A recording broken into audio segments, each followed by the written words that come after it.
Duluan ya, Kak. Ya. Halo. Sebelum Pak, sebelum tempat sampah, kalau bawa masuk tuh sebelum tempat sampah sebelah kanan, itu ada gang. Bapak tunggu di sana gang, ya? Saya lagi keluar. Oke, udah buat gini. Sama ini.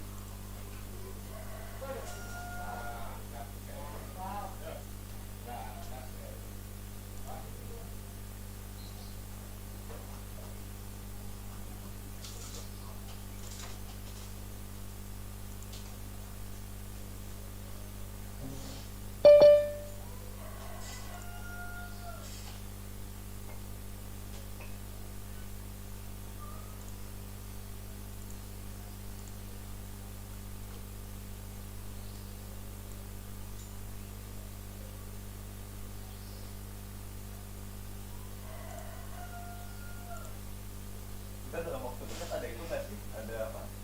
Face to face meeting gitu? Kayaknya nggak ada ya.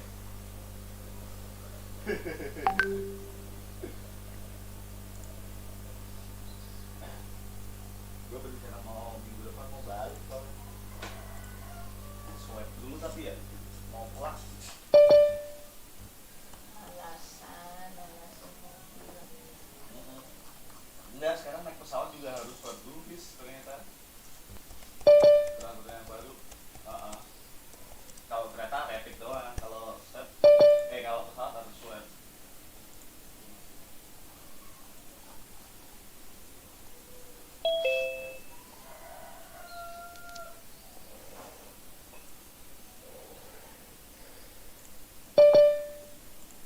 Tes mata itu kemarin gua jual di tadinya kan itu bisa masuk ke apa sih, domestic violence kan, cuman kayaknya Mbak Obi nggak nangkep yang tulisan yang paling bawah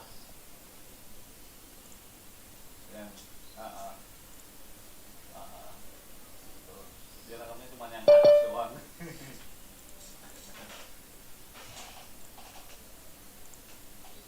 Itunya menarik.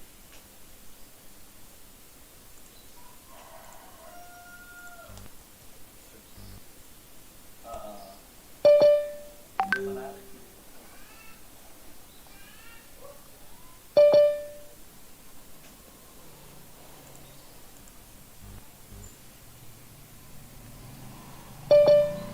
Iya. Ini referensi yang buat kalender itu sih, terus udah kalender itu buat gitu.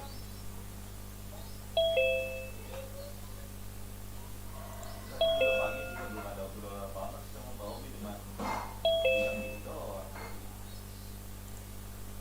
Bareng sama Hafiz naik dulu ya. Hi, can you hear us? Sir, the online people, can you hear us? Yes, we do. Yes. Yes, I hope you can hear us. The Yes, online we can hear you. เขาก็บอกว่าแคนฮะเขาพิมพ์แชทบอกไว้แล้วครับว่าแคนครับผมอ่ะ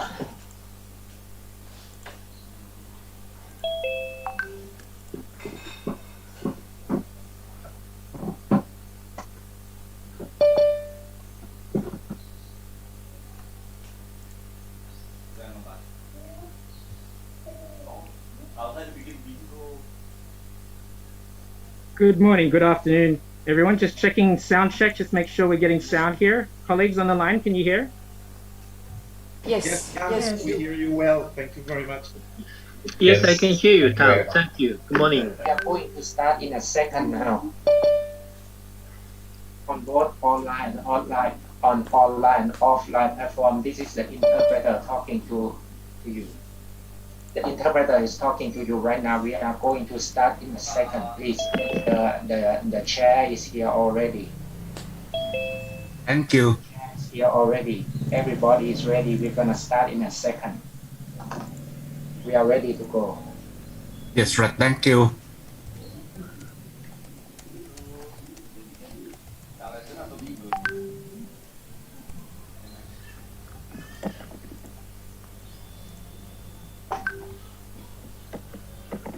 We are good to go now.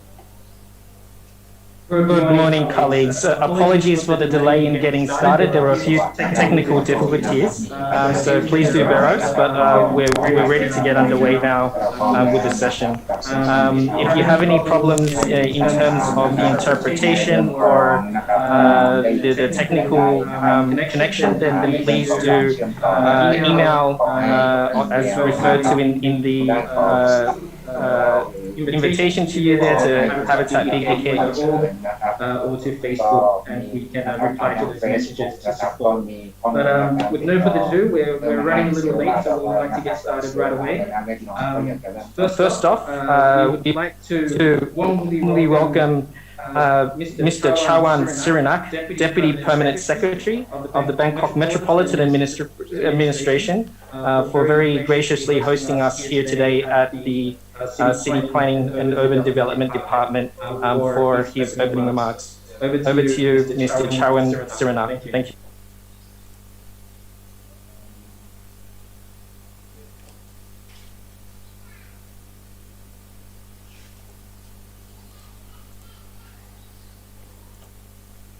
Seri Sakut, Director of Urban and Development Center, delegates from United Nations Human Settlements Program and relevant office, distinguished guests and participants, ladies and gentlemen. On behalf of the Bangkok Metropolitan Administration, I have the honor to welcome all of you to the Asia Pacific Regional launch of the World Cities Report 2020, which is the collaboration between the UN Habitat and Bangkok City. The World Cities Report 2020, under the topic of the value of sustainable urbanization, reveals that the sustainable urbanization is the foremost feature to render the well-being of all people.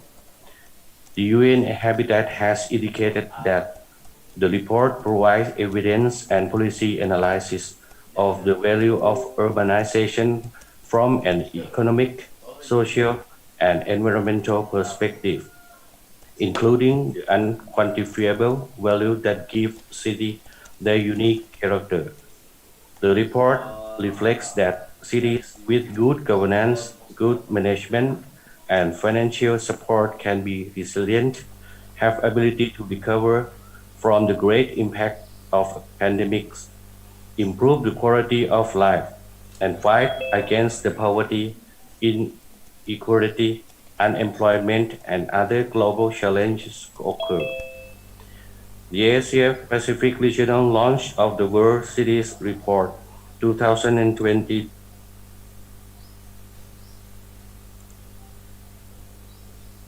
a significant opportunity for Bangkok to showcase best practice as we work toward becoming the metropolis of Asia that is safe, inclusive, resilient, and sustainable. At present, Bangkok has been cooperating with related government, public, and private sectors to strive for the Sustainable Development Goal, or SDG 11 of the United Nations Sustainable Cities and Communities, as well as the Paris Agreement on Climate Change. Today's event therefore plays an important action for both the UN Habitat and Bangkok City to promote and exchange lessons learned, experience, and ideas on sustainable city development in the Asia Pacific region. In this opportunity, I would like to convey my sincere thanks for your precious time to participate in this event both in person and through online platform. Your attendance is indeed highly appreciated and help to strengthen our network of partnership for sustainable urbanization throughout the region. I would also like to thank all relevant organizations and supporters for the kind cooperation in making this event a reality. Finally, I wish the Asia Pacific Regional launch of the World Cities Report 2020 the most success achieving all its objective and creating useful experience to all involved. I hope Bangkok City will have another opportunity to welcome you in person at the appropriate time in the near future. Thank you.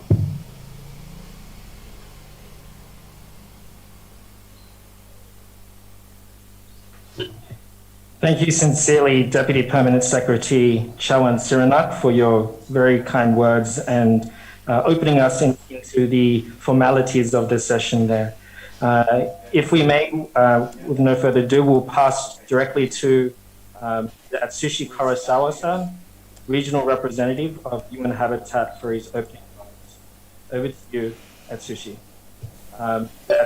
Good morning, Sally Club, everybody. My name is Atsushi Kurosawa, Regional Representative of UN Habitat. I'm based in. Good morning, Sally Club, everybody. Okay. It'll be on mute. Okay. Okay. Just a second. Can you hear me better? Atsushi, might you be on mute? No, not. No. On the stream. Can you hear me now? Okay. No?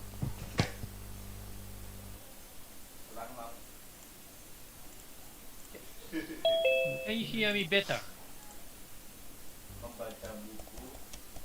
Can we try again? Can you hear me? Oh, okay, let's try that. Sam, can you hear me? Hello? Yeah, go ahead.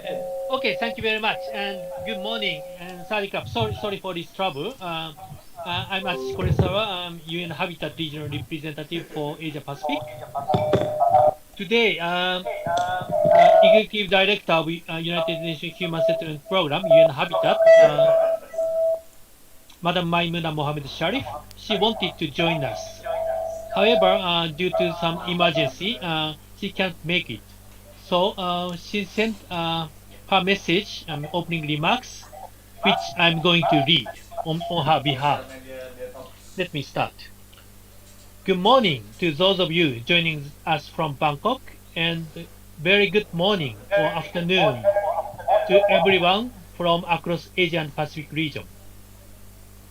On behalf of United Nations Human Settlement Program, UN Habitat, it is with immense pleasure to deliver my opening remarks for the regional launch of the World Cities Report 2020. Let me commend the issue-based coalition on human mobility and urbanization, while offering my deep appreciation to Deputy Permanent Secretary Mr. Chawin Sirinak and his team at Bangkok Metropolitan Administration for hosting this event at Bangkok Urban Development Project exhibition as a whole of Asia Pacific region and indeed the world.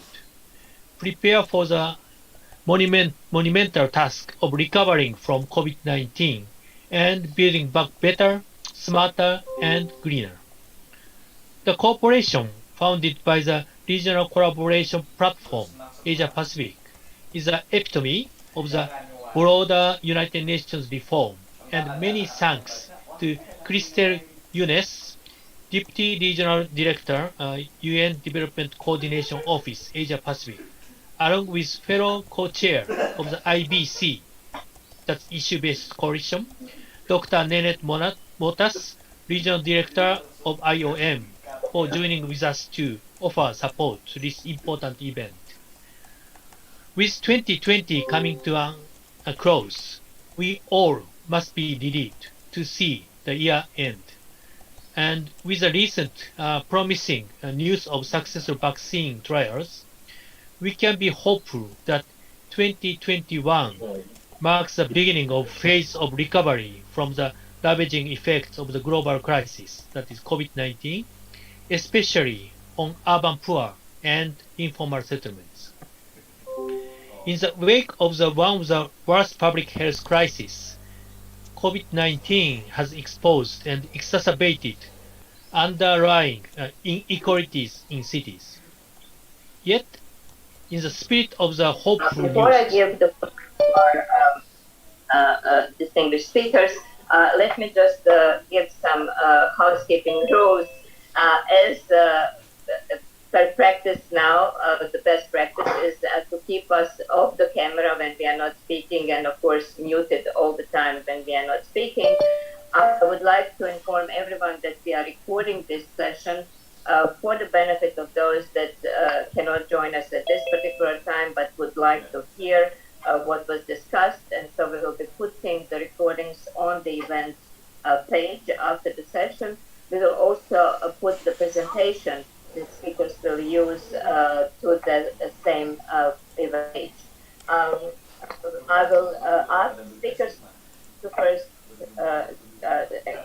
present their presentation, and then I will turn to some of the very eminent experts that are joining us in the webinar through as participants to perhaps make some first initial comments, and then we will be going through the questions and comments that other participants are going to share with us. Is someone talking on the line here at the moment?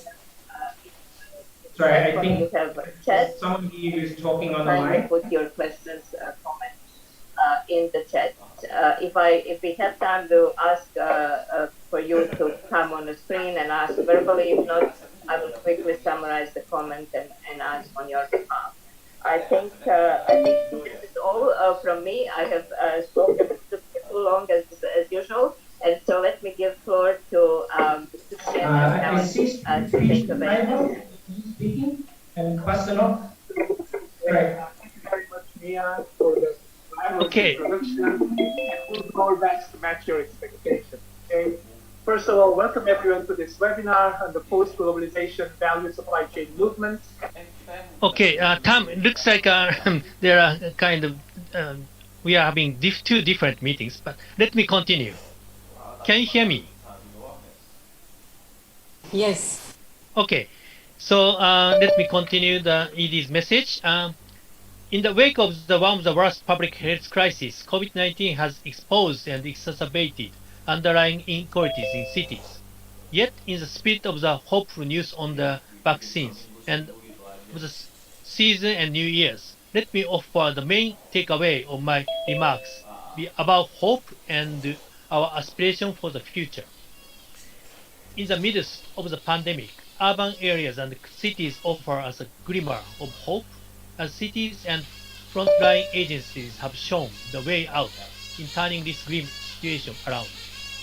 Cities in Asia and Pacific region have leveraged the benefit of economy of scale, of innovative technologies and systems, and of emissions-reducing initiatives to address the effects of pandemic in a number of ways. And these approaches offer hope that long-term change can be implemented with the help of everyone.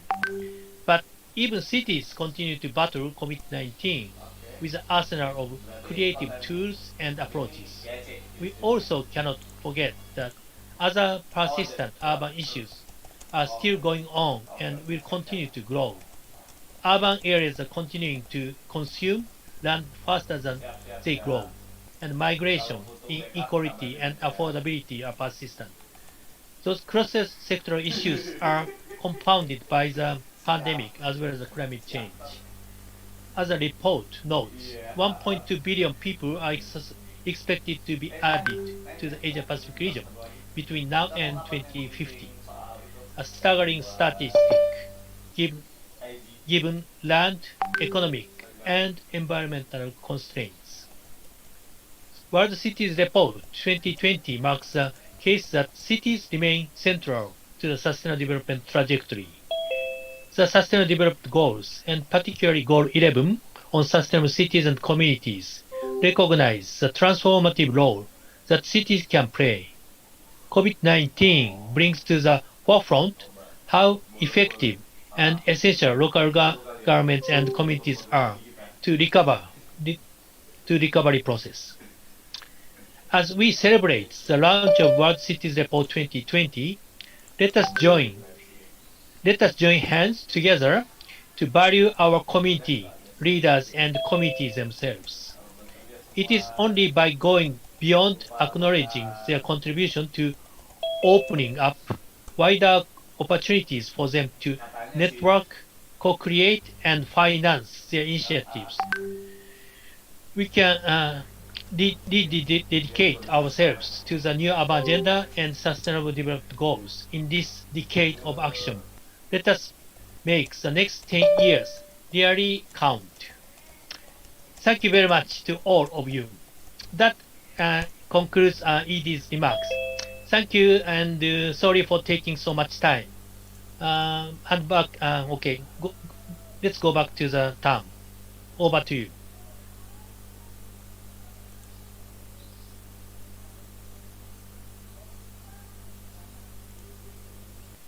Thank you kindly, Karasawa-san, for sharing the remarks from Executive Director and also, of course, yourself. Certainly in the wake of COVID-19, as countries around the world in the Asia-Pacific region are grappling with this, I mean, in some cases, looking at a second wave. With that, perhaps if we can please pass to Ms. Christelle Younes, Deputy Regional Director of the United Nations Development Coordination Office in Asia-Pacific for her opening remarks. Over to you, Christelle. Thank you. Thank you very much.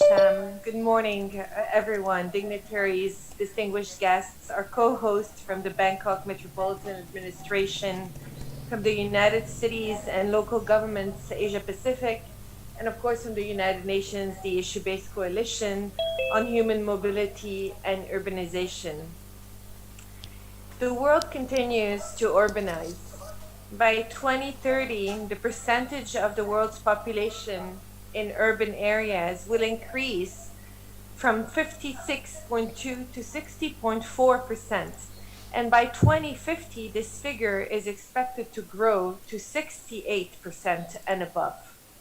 When it comes to the Asia-Pacific region, right now, more than 2.3 billion people live in urban areas in this region. The cities of 2030, 2050, and 2100 will be very different from the cities of today. They will be cities transformed in their demographic composition, in their implementation of technology, and in their wider ecological context. Urbanization can be leveraged for the fight against poverty, inequality, unemployment, climate change, and other pressing global challenges. That is a direct quote from the report we are here to launch today. Urbanization can be an opportunity for the Asia-Pacific region. Sustainable urbanization offers our cities a resilient pathway to proof our futures against the shocks and stresses of current and future crises like the COVID-19 pandemic, against climate change and inevitable global warming related disasters.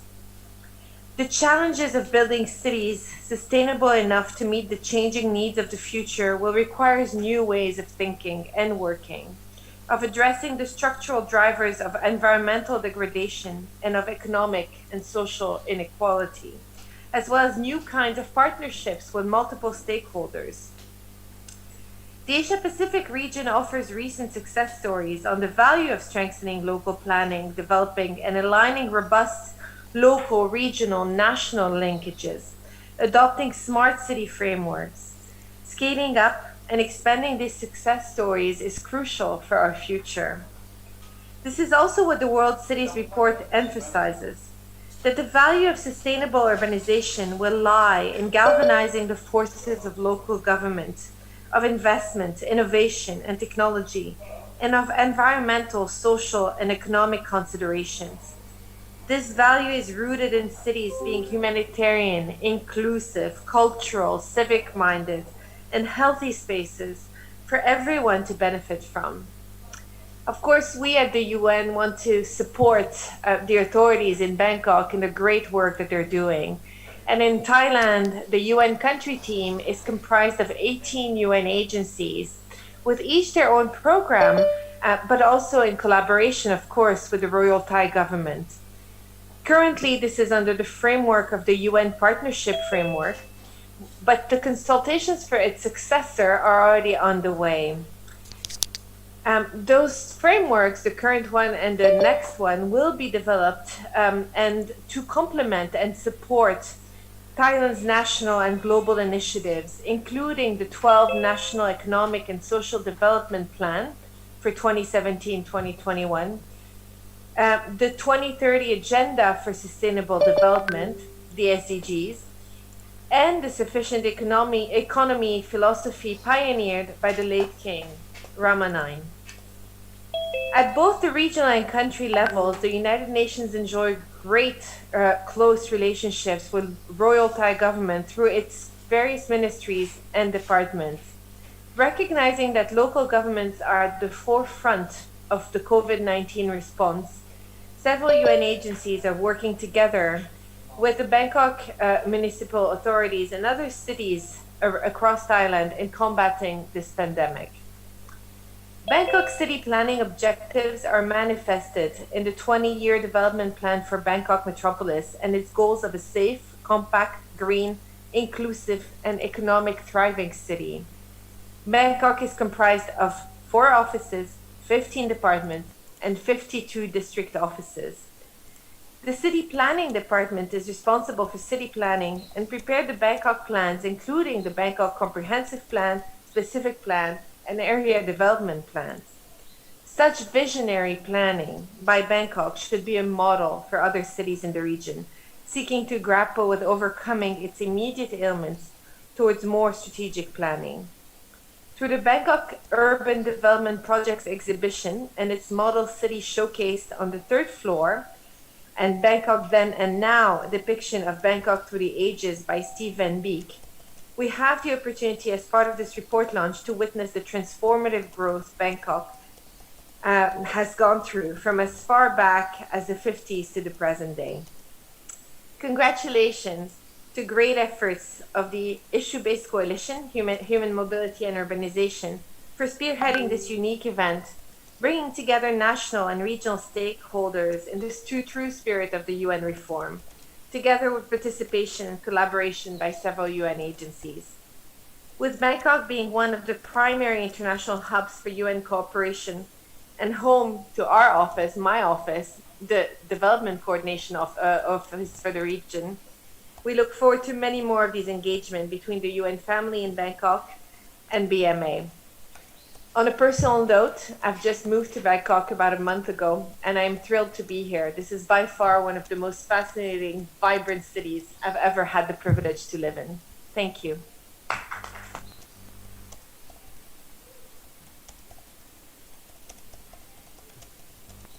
Thank you kindly, Christelle, for sharing with us, and of course, very much welcome to Bangkok and Thailand as well.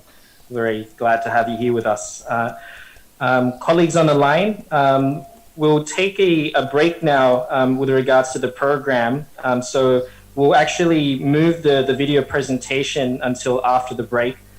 So if according to the agenda, if we can perhaps reconvene then at 10:40 in about 20 minutes, then we'll get along with the program again. So please stretch, grab a coffee, grab some breakfast or lunch wherever you are, and we look forward to reconnecting with you at 10:40. Thank you so much, and thank you everyone here. Thank you.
Hi, hi.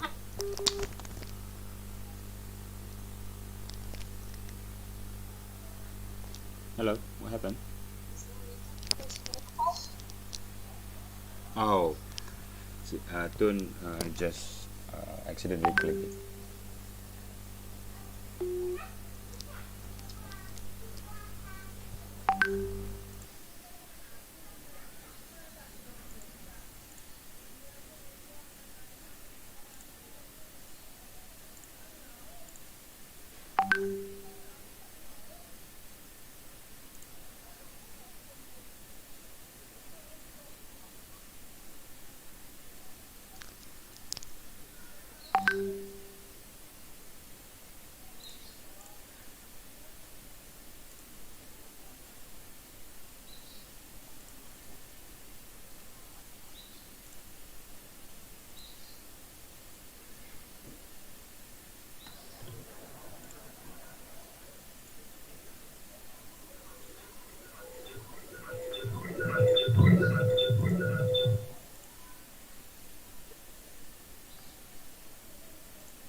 Back. Hopefully you had some good time to catch a breath and center yourself before we get back and started into the session.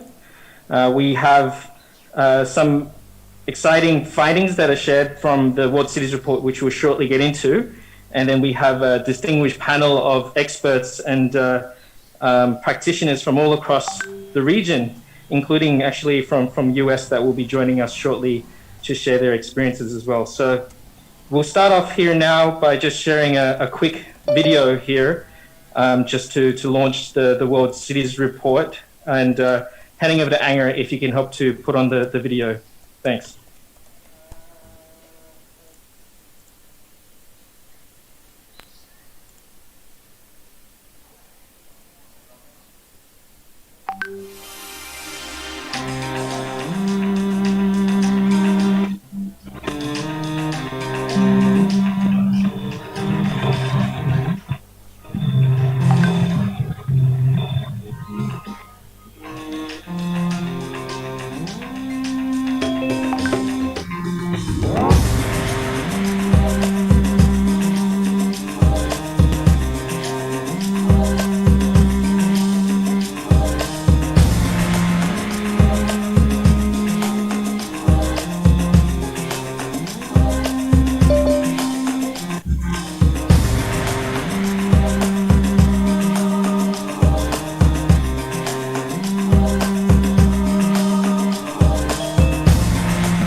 We'll go straight into the video presentation.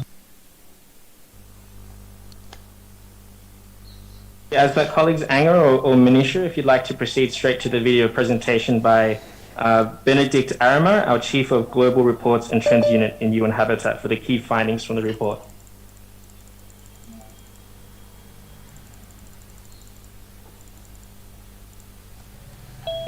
Good day, ladies and gentlemen. My name is Ben Arima. I am the Chief of the Global Report and Trends Unit. And today I'll be presenting an overview of the World Cities Report 2020 titled The Value of Sustainable Urbanization. We start with the aim of the World Cities Report. And the overall aim of the report is to obtain greater insights or understanding of the value of sustainable urbanization as a basis for the effective implementation of international development agenda relating to sustainable urbanization. And these international agenda collectively relate to one, the new urban agenda that was adopted in 2016, the 2030 agenda for sustainable development, especially goal 11, which seeks to make cities and human settlements inclusive, safe, resilient, and sustainable. Also, the Paris Agreement on climate change, the Sendai Framework for Disaster Risk Reduction, and the Addis Ababa Action Agenda. Collectively, these are international development framework that have very serious implications for the achievement of sustainable urbanization worldwide. In this slide, we begin to explore the key findings of this report, and we start with the economic value of sustainable urbanization. In other words, how do we generate economic value, or how do cities generate economic value? In this case, we found out that when cities are well planned, they enhance urban productivity. And also enhancing urban productivity, it leads to the creation of employment, generation of employment from urban-based activities. We know that well-planned urbanization contributes to GDP. This is well established. Cities that are also well-planned and well-positioned, they also attract foreign direct investments. Well-planned cities also enhance the competitiveness of cities, and they also bring about inclusive prosperity for all, provided there are redistributive mechanisms to redistribute such prosperity so that everyone is reached and the marginalized, those that are vulnerable, are able to benefit in the economic value of cities. Another aspect that we see is that the informal economy constitutes the lifeblood of many cities in developing countries.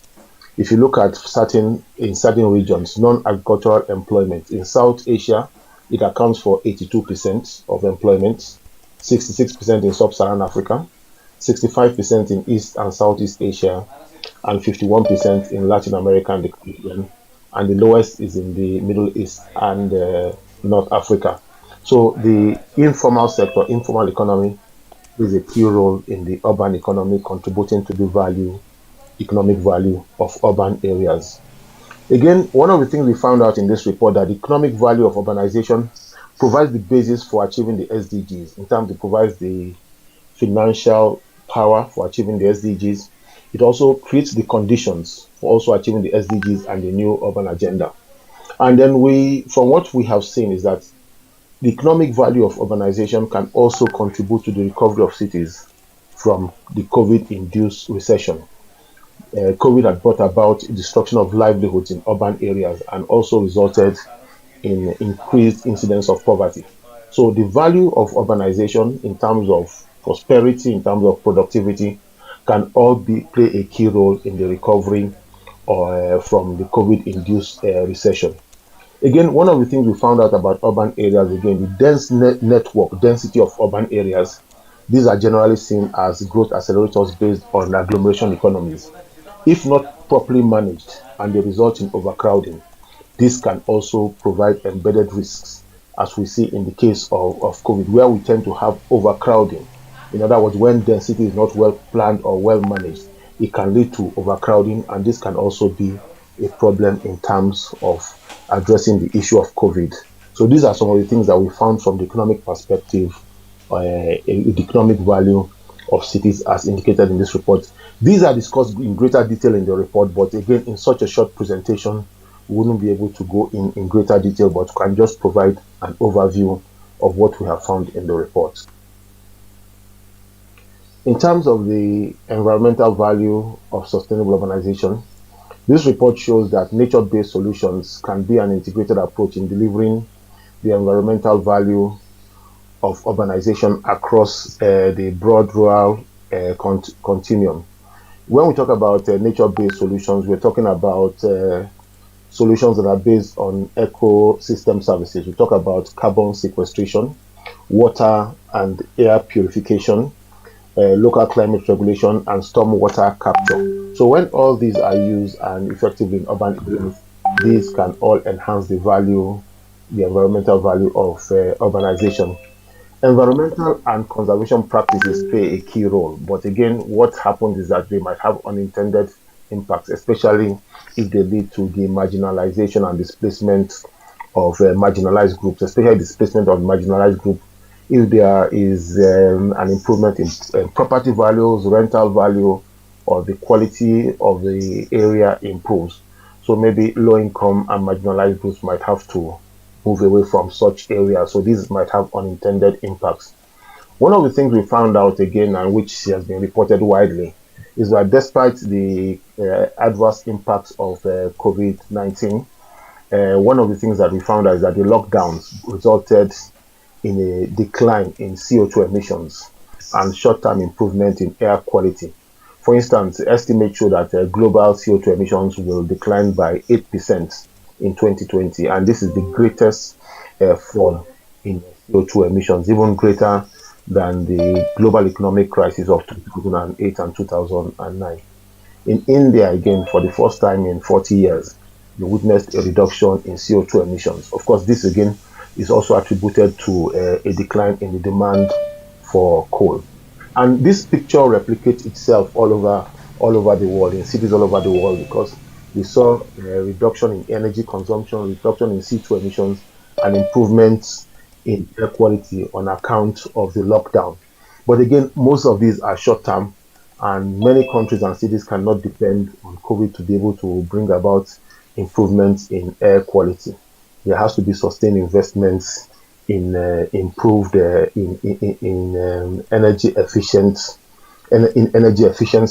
There has to be improvement in clean energy mechanism, and this is the only way in which we can have sustainable, improved air quality and improvements in the environment. Again, we witnessed the global improvements in basic services, water, especially water and sanitation, and all these have brought about environmental benefits worldwide. But again, a lot still needs to be done for certain groups, especially slum dwellers in sub-Saharan Africa and South Asia, where we have a large number of people living in slums. In terms of the social value of urbanization, our report has shown that the right to the city is a very much important component in driving the value of urbanization, social value of urbanization. In fact, the right of the city again indicates that all people, irrespective of their class, their status, particularly vulnerable groups, should have equal opportunities and access to urban resources, goods, and services. In other words, no one is left behind. This is very much important. We found out that the social value of urbanization again is inclusive. When it enhances gender equality, it protects the rights of minority groups and vulnerable groups, and it ensures social inclusion. In other words, the aspect of inclusivity and the right to the city are mutually related and mutually reinforcing. Another thing that we found out is that when investments are well targeted in urban areas, they can bring about a reduction in poverty. This replicates itself in all over the world. In the case of China, for instance, we noted that, again, well-targeted investment in urban areas and over the last 15 years resulted in a reduction or bringing out 700 million people out of poverty on account of investment in urban areas and planned urbanization. In the case of Latin America, we found out that cities that in Brazil and Mexico, redistributive policies have been a key factor in reducing the level of inequality and at the same time enhancing the social value of urbanization. And this also replicates itself in Philippines, whereby conditional cash transfer or redistributive policies play a key role in reducing poverty and at the same time enhancing social inclusion and also improving the social value of urbanization. Again, as we have found out, the pandemic is eroding the social value of urbanization in terms of exacerbating levels of inequality. We found that that is one of the things that COVID has done to increase the level of inequality, levels of inequality in urban areas. Urban areas in many countries have high levels of inequality, as seen from UN Habitat's research. But COVID has further exacerbated this. Marginalized groups have become much more marginalized, and again, it is pulling more people into poverty. In regions all over the world, estimates provided show that more people will go into poverty or fall into poverty on account of the impact of COVID. And we found out that in terms of COVID, the most vulnerable groups are the elderly, women, and also migrants. They have suffered disproportionately because in many countries or many cities, they do not have the necessary social protection to be able to protect them or to guide against the impacts of COVID. On the positive side, we found out that cultural diversity contributes to the vibrancy, prosperity, the competitiveness, and the positive perception of cities. Cities that are culturally diverse are much more vibrant. They attract more tourists. They also look at things from a very diversified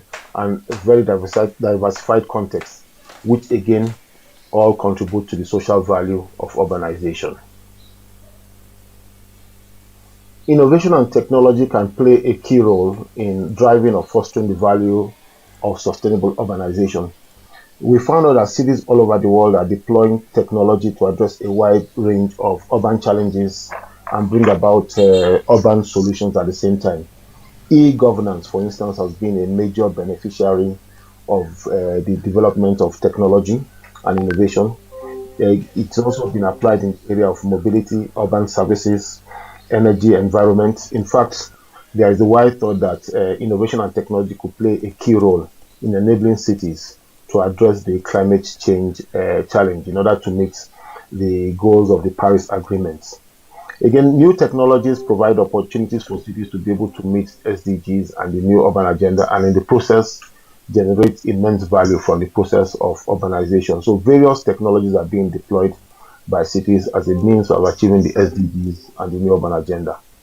Another thing that we found out as it relates to the COVID pandemic is that the COVID pandemic is accelerating deployment of innovation and technology in virtually all areas in urban areas, in cities. COVID has changed the way we operate and the way cities are managed, the way we live in cities. For instance, again, the issue of working from home exists for many people. Homeschooling exists for many people. And so it's the way we interact in urban areas. We see issues of online shopping, with online entertainment, telehealth. All these are emerging trends that are being facilitated or being driven by COVID. At the same time, while many people are working from home, many people again are not able to work from home. So this tends to bring about a divide or levels of widening the urban divide.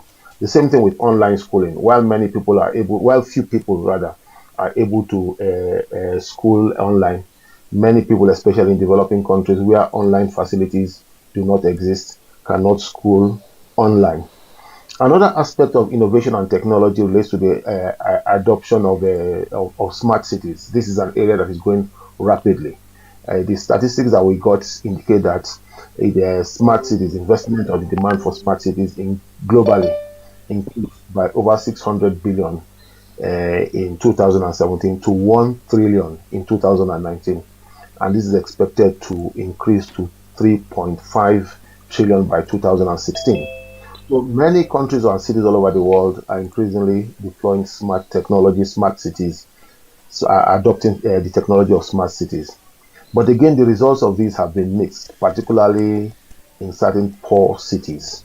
And again, we found out that sometimes some cities are leapfrogging into the area of smart cities without providing the necessary infrastructure to address daily urban problems. It's like providing necessary infrastructure in terms of power, water, sanitation. And when they don't have this and they now leapfrog into the area of smart cities, this can create this can create major problems. And then we find out that it's not necessarily people oriented or people driven, but it becomes technologically oriented and it benefits very few people. And again, because of all these, when technology is not deployed evenly, it tends to create the digital divide or digital exclusion, in whereby very few people benefit from very few people are beneficiaries of this new technology. But we see that there are deepening inequalities as it relates to the deployment of innovation and technology. So in this case, technology has to be balanced so that it does not become a double-edged sword, whereby beneficiary at the same time, and also it has negative implications. The issue of privacy, digital rights, etc., are also discussed in the report, but we'll focus on these since this is just a very brief presentation.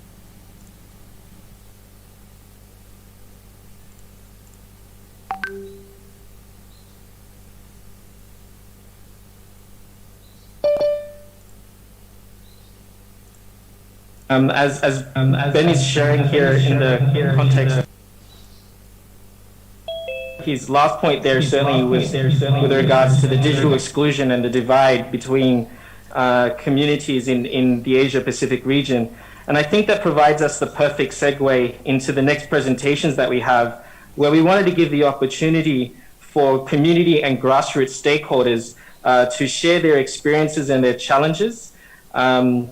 We note that there were some messages in the chat about the quality of the video and some of the text not coming through. So what we can do is for those that were registered, we can share a link to the video afterwards, and you can follow that subsequently as well. So apologies for some of the technical hiccups there as the presentation was being showed.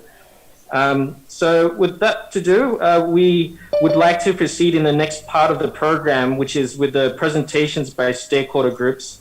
We're very privileged to have with us Mr. Siraj Hirani, a Senior Program Management Specialist from the Mahila Housing Self-Employed Women's Association Trust in India. Hopefully, Mr. Siraj Hirani, can you hear us? Yeah, loud and clear. Thank you.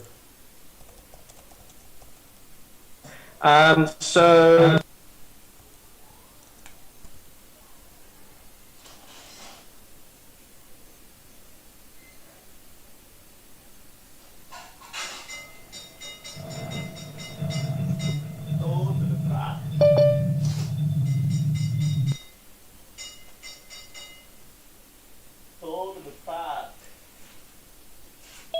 Do you want me to share my screen or you are going to operate from there?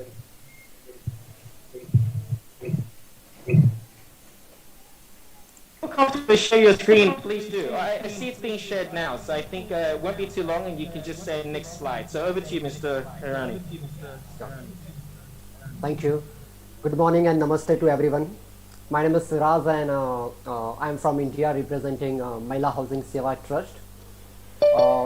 To start with, I would like to thank UN Habitat for giving me an opportunity to share Mahila Housing Seva Trust's approach of inclusive and sustainable development. Can we go on the next slide, please?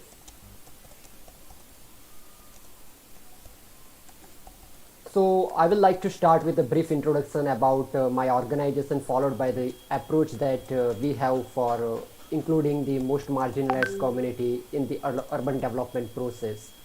So Mahila Housing Seva Trust is an autonomous organization which is established by Self-Employed Women Association in 1994, and it has been almost 25 years that we have been working in different parts of India, particularly with urban poor communities, and that too focusing on the poor women who are residing in the informal settlements and working for the informal economy. We are operating across 7 states of India in 30 plus cities, and we do have operations in Nepal and Bangladesh through our partners.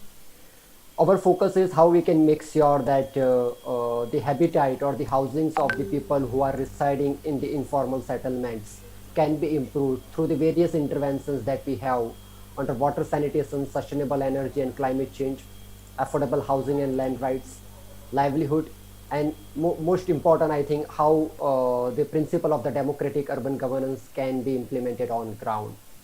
Next slide, please.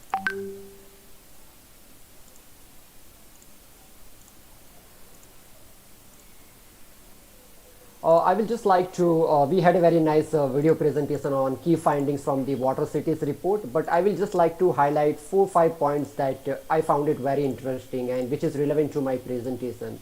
So I think it clearly came out from the report that inequality remains a very persistent trend in the urban areas. And it also highlights that as we are moving forward with resilient cities, it is equally important that we have an approach where local actions are promoted if we want to make sure that we are addressing the issues which are emerging from climate change. Also, it highlighted the importance of making sure that when we are planning for our cities, the approach itself is more inclusive, which not only caters to the middle class citizens, but also the people who are marginalized, particularly poor people who are living in informal settlements. And most important, I think, which came out is about right to city and a people-oriented approach. I think most of the countries are moving towards these smart cities, and it is equally important that true smart cities are definitely people-oriented. Now, if we have highlighted these issues, the question comes that if you want this kind of cities, what will be our approach? So I think in next few years, what we are going to do is definitely important, but more important is our approach to urbanization, how we are going to approach towards planning our cities in next 1 decade. I think that's going to be very critical. Next slide. And now I will talk about the approach that Mahila Housing Seva Trust is having as far as our programmatic interventions are concerned. So we at Mahila Housing Seva Trust strongly believe that the role of a non-profit organization is a facilitator. So we create an enabling environment where we act as a link between the government, private service providers, and the communities to ensure that they interact with each other and the voices and the needs of the poor communities are particularly shared with the government and the private sector organizations, so that when they are planning for the development of the city, they are catering to needs of the poor people. Now, most important thing, whether it's a private sector, government, or non-profit organization, if we want to include the people, the poor informal settlements, how should be our approach? So this is what we have learned from our last 2 decades experience. I think most important thing is to establish the credibility in the community. This applies to a non-profit organization and even to the local government. If you are talking about including the poor people in the urban planning process, the most important and the foundational step is to make sure that you have established credibility with this community. And we do that by interacting with this community over a period of time before we start our intervention. And we do that by also establishing the community-based organization in these informal settlements, which are represented by urban poor women. We train them on importance of why their participation is important as far as planning for the new cities is concerned. And we train them on what are the different avenues that they can utilize to make sure that their voices are represented to the government and other private sector organizations. So that's the first step that we do. The second important step is demystifying the government schemes and the complex urban planning process. And I'm very sure that everybody sitting in this room will agree that even for a normal citizen, it is extremely challenging to read the urban plans or the procedures or to understand the government schemes. And when we are talking particularly about the marginalized community, the poor community, who to a large extent are illiterate, they can't read and write, it is almost impossible for them to access the government schemes and understand the urban planning process. And if they are unable to understand the urban planning process, they couldn't participate in the planning process. So the next step that we do is that we demystify the government scheme and urban planning process for these community action groups, and then we make sure that their inputs are captured and shared with the government stakeholder. And in this process, we make sure that government officers, private service providers, and the communities are brought at the common platform to interact with each other. The third important step is about definitely financial resources. Plans can only be executed if financial resources are allocated to the area where it is important.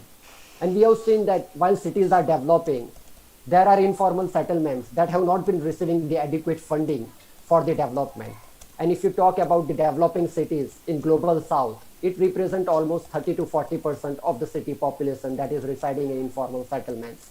If we fail to invest our financial resources for these informal settlements, we are going to have cities within the cities which will be far from any development goals. So I think it's important that we channelize this public and the private funds to the informal settlements or the cities where development matters the most. And once we start with one services, our approach is that, so for example, if we are starting with water and sanitation, once we finish water and sanitation, we will be expanding our services to the housing or the climate resilience, and that's how we expand our footprint. So that's the 4-step process that we follow in India as far as the community engagement is concerned. Next slide, please. Yeah. So when you talk about in community engagement, I think it is equally important that so there are two important stakeholders. On one hand, you have government, and on another hand, you have poor community. And if you want poor community to participate and interact with the government, we have to develop a bottom-up approach. Top-down approach for urban planning is not going to work. It is very essential that citizens definitely define their needs and presents their requirement to the city government, and plans are prepared accordingly. But to do so, we require a critical mass of local agents, the community leaders who can represent the needs of their community. And that's why for Mahila Housing Seva Trust, these women from the community are our local change agents. We change them, and then we create community leaders who can then talk about their needs with the government.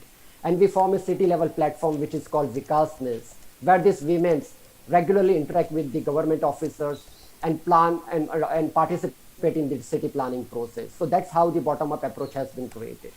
Next slide, please.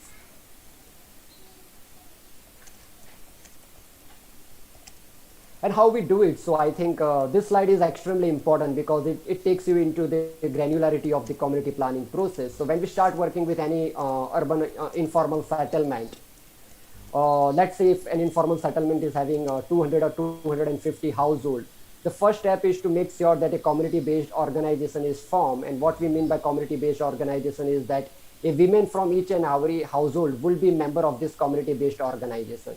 These women will be oriented in terms of what is the importance of their participation. They will carry out the needs assessment of their slum community. And as a second step, there will be a formation of a community action group. When we talk about interacting with a different stakeholder, it's not possible for larger group to interact with a different stakeholder. So these 250 community women then will elect 15 to 25 women leaders from their community who will act as a community action group, and they will be interacting with different stakeholders representing the community need. And the 2 members from each community action group will be part of a Vikasni forum, which is a city level community leader forum, with whom government is interacting. So that's how the bottom-up approach is executed on ground, and the citizens, which are extremely important, the citizens particularly representing the informal and the marginalized community, are being part of an urban planning process. So this is an approach which has been tried and tested in 25 cities of India and implemented also in Nepal and Bangladesh, and has delivered successful result over 2 decades. Next slide, please.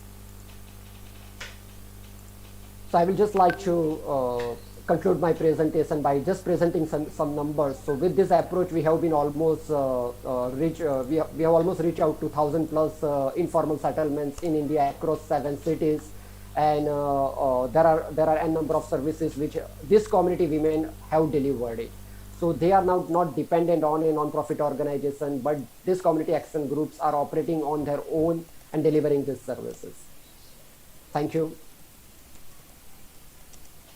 If you have any questions related to presentation, I will be happy to answer. I have my contact details on the last slide of the presentation. Yeah. Mr. Surani, much appreciated for your presentation there. I think it's quite interesting, certainly, to see, as you shared, the need to build credibility and trust within the community to start with, and certainly we commend your tremendous efforts in India, but also abroad through the Vikasini model in truly empowering and supporting thriving communities of of women's groups and community-based organizations, and it's great to see the extent of change that can be possible through such a program. And I hope that partners and colleagues on the line that are hearing here might reach out to you to hear further about that as well. We also had scheduled in the program here the opportunity for one of our other partners and colleagues that also work very closely with communities, including in slums and informal settlements, from the Asian Coalition for Housing Rights. I'm not sure if we have a representative from the Asian Coalition for Housing Rights on the line who wanted to share, or if there was something prepared. If not, just an opening there for if there was a representative on the line that wanted to share.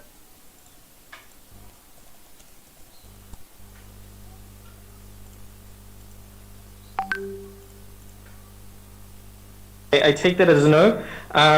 Of course, we share a very appreciative relationship with the Asian Coalition for Housing Rights, who have been supporting cities across Asia in ensuring through models of communities, cooperatives, and co-financing within smaller communities. A lot of change that's happened, and that eventually leads to secure tenure rights and housing occupancy for many households, which is a model that we would certainly encourage you to have a look further about and to read up about the expansive initiatives undertaken by our colleagues at the Asian Coalition for Housing Rights, who unfortunately weren't joining us here today.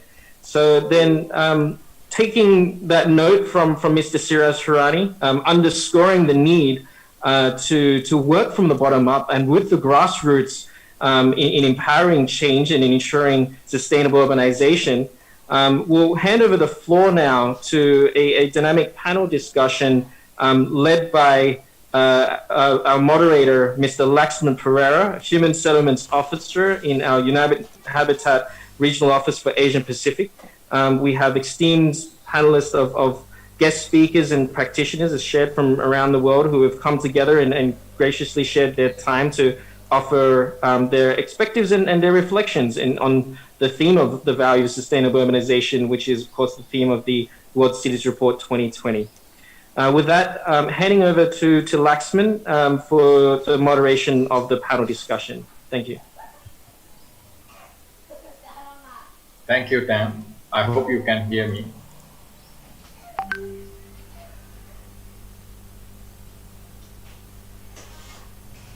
Hello.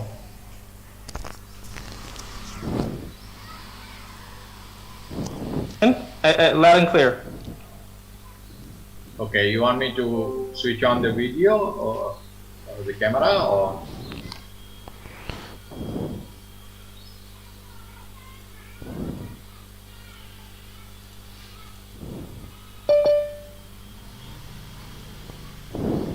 Okay, good morning. Good morning and good afternoon, everyone. It's a great pleasure to join. My name is Lakshman Pereira from the UN Habitat Regional Office for Asia and the Pacific. Today's panel discussion is on value of sustainable urbanization, which is the theme of the report. And as Sam mentioned, that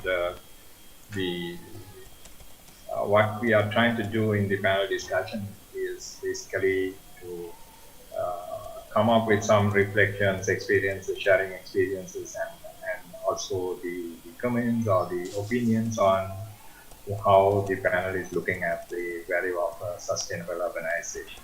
And it is a very much appropriate today's context, as many of us listened to the previous speakers touch upon the today's pandemic, how the COVID-19 has disrupted lives and economies around the world, more significantly in cities. So with that, and also the report reaffirms the sustainable urbanization remains the central to the overall sustainable development and achieving sustainable development goals. So with that, we have 7 panelists today, and we also have time about 70 minutes. It means that we have about 10 minutes for each panelist, or maybe little less. What I would like to suggest is basically to first go around. Let me introduce first very briefly, but I will also ask the request humbly that each panelist will spend about 2 to 3 minutes giving a brief introduction or what you do, your experience, and also very brief on your representing organization if appropriate. So let me introduce, and also I would like to apologize if I make any mistake in pronouncing the names. So please do apologize on that. So we have Mr. Albi Bocanegra. He is the Vice President of Global Cities Partnership MasterCard. And then we have Asa Khan Tamachat, Director Comprehensive Planning Division, Department of City Planning, Bangkok Metropolitan and Authority. And we have Mr. Ben Wong, Manager International and Stakeholder Relations, Compass Housing Service Australia. We also have Ms. Lara Ajam from the Urban Development Specialist from Asian Development Bank. Then we have Professor Niraman Sherisato. She's from the she's the director of UBDC Chulalongkorn University, and Mr. Swang Srisong, technical expert, disability inclusion and inclusion. Then we have Ms. Sherry Ning, General Manager for Public Sector, Microsoft. So I would like to go on the same order and allow us or the kindly request to have a very brief introduction and a very brief presentation. Over to Mr. Albi. Thanks, Lexman. Can everyone hear me okay? Yes, I can hear you, but let me see others. Yeah. All right, great. Well, it looks like everyone can hear. So it's nice to meet everyone. My name's Albi Bocanegra, and I'm currently the Vice President of Global City Partnerships for MasterCard's City Possible program. And in my role as VP of Global City Partnerships, I look after our relationships with our Global Cities Network, which consists of about 220 global cities, where we, deeply engage in thought leadership discussions. We actively engage on specific projects that we work on with cities based around inclusive urbanization and sustainable urbanization. So really proud of the work that MasterCard is doing there. A little bit about me, I'm really passionate about making cities more inclusive and sustainable. I have a history as a municipal executive, working for the city of New York as interim chief technology officer, and also working for the city of San Francisco. So two really important US cities, which face, a lot of the challenges that a lot of our global cities that are on this call do today. So I think I have a deep understanding of the responsibility that cities have as basically the stewards of the well-being of residents, and ensuring that cities are, city policies are planned out according to be able to support sustainable growth and inclusive urbanization. So really proud of the work I've done there. But I know that I think also as a municipal executive, and now as someone that is responsible for convening global cities, I think that, it's really important that we recognize in order for us to achieve that, we got to have everyone at the table. We have to have a broader global discussion and really kind of hone in together as a city and identify what some of the common challenges are, but also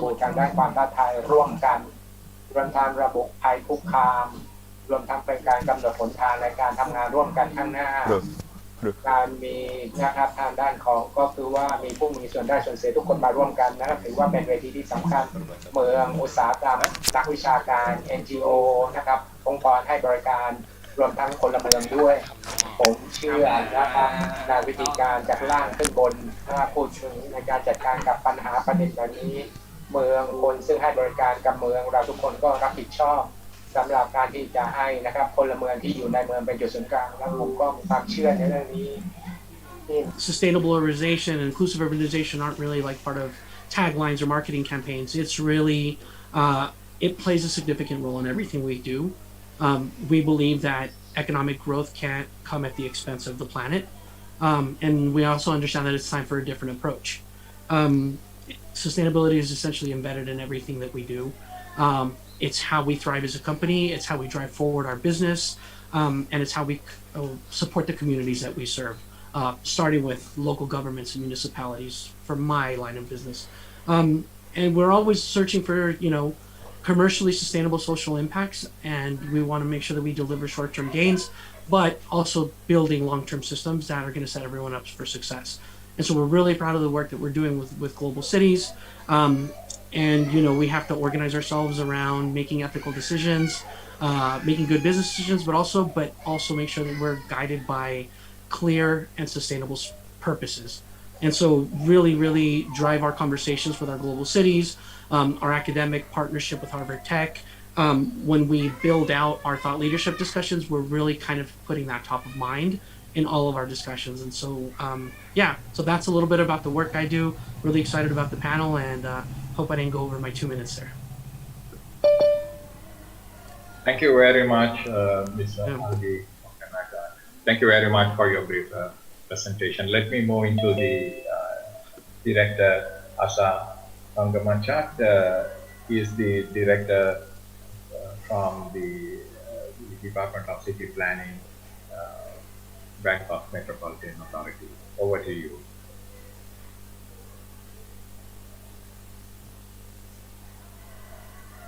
Yes, my colleagues, perhaps help to share, we're going to share the screen directly from here, if that's okay. If you can just offer us the rights to share, and then it says host disabled participant screen sharing, if you can help. Thanks.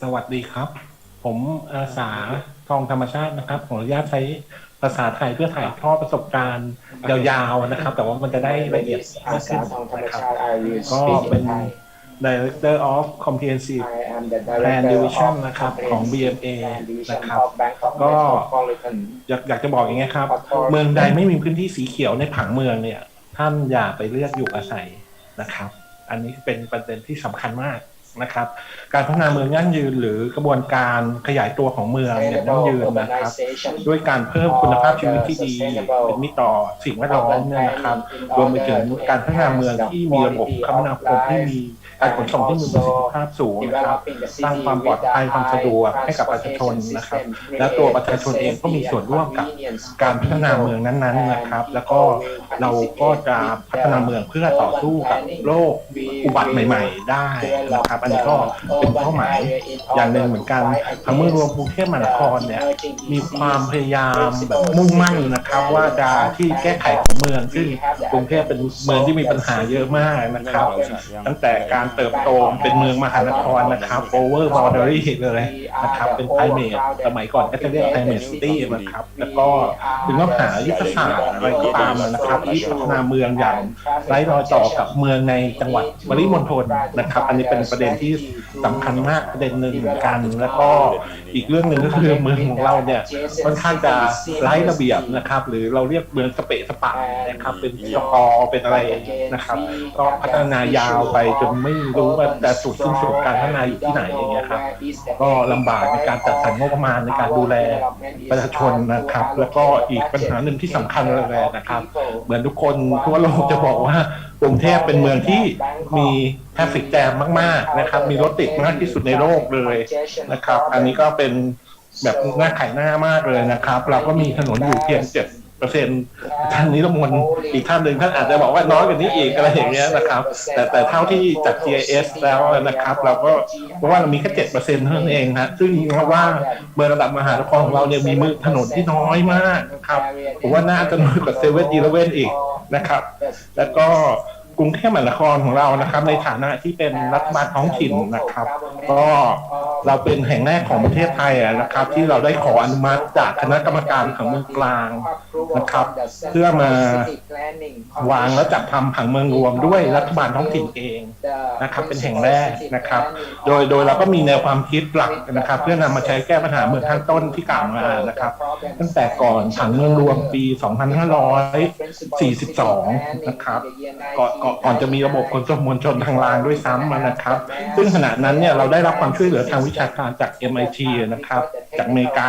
นะครับแล้วก็ท่านก็ได้ให้ความแนวคิดเกี่ยวกับการพัฒนาศูนย์ชุมชนชานเมืองแล้วซึ่งเราเรียกว่า Sub Center นะครับเพื่อให้เกิดตัว Job and Housing Balance นะครับลดการเดินทางเข้ากับเมืองนะครับและช่วยกระจายความเจริญของเมืองออกไปอย่างมีระบบนะครับได้เห็นได้ว่ากรุงเทพเนี่ยมันจะมี DNA อะไรจากอเมริกาอยู่เหมือนกันนะครับก็รถที่ติดอยู่นะครับก็ยังไงก็ตามนะครับมันก็เป็นการวางแผนล่วงหน้า20 ปีนะครับในจากสมัยนู้นนะครับแล้วเราก็ตัวผังรวมเองเนี่ยได้ประกาศใช้บังคับกฎหมายโดยมีวัตถุประสงค์หรือเป้าหมายที่สำคัญประการหนึ่งก็คือเพื่อส่งเสริมการพัฒนาเมืองการเพิ่มคุณภาพชีวิตของประชาชนนะครับด้วยการอนุรักษ์ทรัพยากรธรรมชาติและสิ่งแวดล้อมนะครับรักษาคุณภาพสิ่งแวดล้อมโดยมีแผนผังที่โล่งนะครับซึ่งเป็นฉบับแรกของประเทศอีกเหมือนกันในสมัยนั้นนะครับท่านดร.บรรณสุพิษเนี่ยก็มาช่วยทำนะครับก็ท่านก็จบจากอเมริกาเหมือนกันนะครับก็เป็นผังแรกที่ดูแลเรื่องสิ่งแวดล้อมซึ่งผู้บริหารสมัยนั้นให้ความสำคัญเรื่องนี้มากนะครับมันก็เป็นเรื่องการยั่งยืนของบ้านเรานะครับแล้วก็ตัวผังเมืองรวมปี 2549 เนี่ยเราก็ได้พัฒนาระบบ GIS ที่มันสามารถดูรายละเอียดของพื้นที่ได้นะครับแล้วก็ตัวกรุงเทพมหานครก็ได้พัฒนามาตรการต่างๆที่เราเรียกว่าอัตราส่วนพื้นที่อาคารรวมต่อพื้นที่ดินเราเรียกสั้นๆว่า FAR นะครับ for area ratio และรวมถึงตัวอัตราส่วนที่ว่างต่อที่อาคารรวมครับ OSR หรือ Open Space Ratio นะครับรวมถึงการมีระบบผังเมืองที่เป็นเชิงบวกเป็น FAR bonus นะครับเพื่อเราช่วยสร้างแรงจูงใจให้กับภาคเอกชนคนกรุงเทพเนี่ยครับบางกอกเกมทั้งหลายเนี่ยมาช่วยกันนะครับร่วมด้วยช่วยกันเพิ่มพื้นที่สีเขียวแล้วก็พื้นที่สาธารณะให้กับเมืองให้กับกรุงเทพมหานครนะครับนอกจากนี้นะครับกรุงเทพมหานครเนี่ย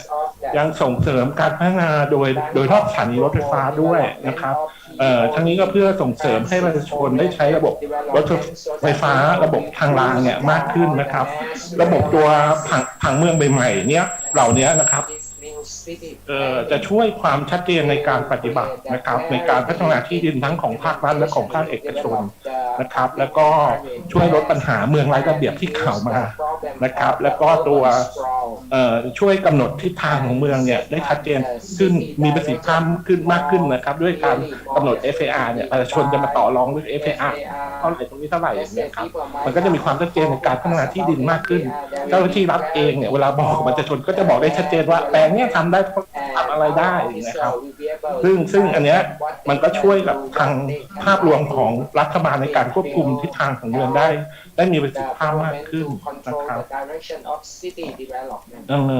แล้วการพัฒนาดังกล่าวนะ FAR OSR FAR บนต่างๆเนี่ยเราได้พัฒนาสืบเนื่องจนถึงตัวผังเมืองรวมปัจจุบันซึ่งก็คือฉบับปี 2556 นะครับซึ่งนะครับซึ่งในระยะเดียวกันเนี่ยครับบ้านเมืองของเรานะครับก็มีรัฐบาลที่เก่งมากเลยในการที่จะแบบสร้างรถไฟฟ้าได้เยอะมากนะครับมันเติบโตอย่างก้าวกระโดดมากซึ่งเราเองเนี่ยเราก็คาดไม่ถึงเหมือนกันแล้วก็ตัวเราก็เลยมีแนวคิดเกี่ยวกับพวก TOD เนี่ยเข้ามานะครับทางสิทธิ์Oriented Development เนี่ยนะครับซึ่งมันเกี่ยวข้องกับประเด็นการพัฒนาที่ดินแบบผสมผสานนะครับความหนาแน่นเรื่องสิ่งอำนวยความสะดวกนะครับแท็กซี่รถแตนทางเท้าทางจักรยานการเชื่อมโยงการสัญจรรวมถึงเรื่องสังคมแห่งการเดินนะครับสิ่งเหล่านี้ก็จะผนวกเข้าแล้วก็ผนวกกับวาระสิ่งแวดล้อมต่างๆนะครับเรื่องการเปลี่ยนแปลงสภาพภูมิอากาศนะครับ climate change นะครับแล้วก็โดยเฉพาะเรื่อง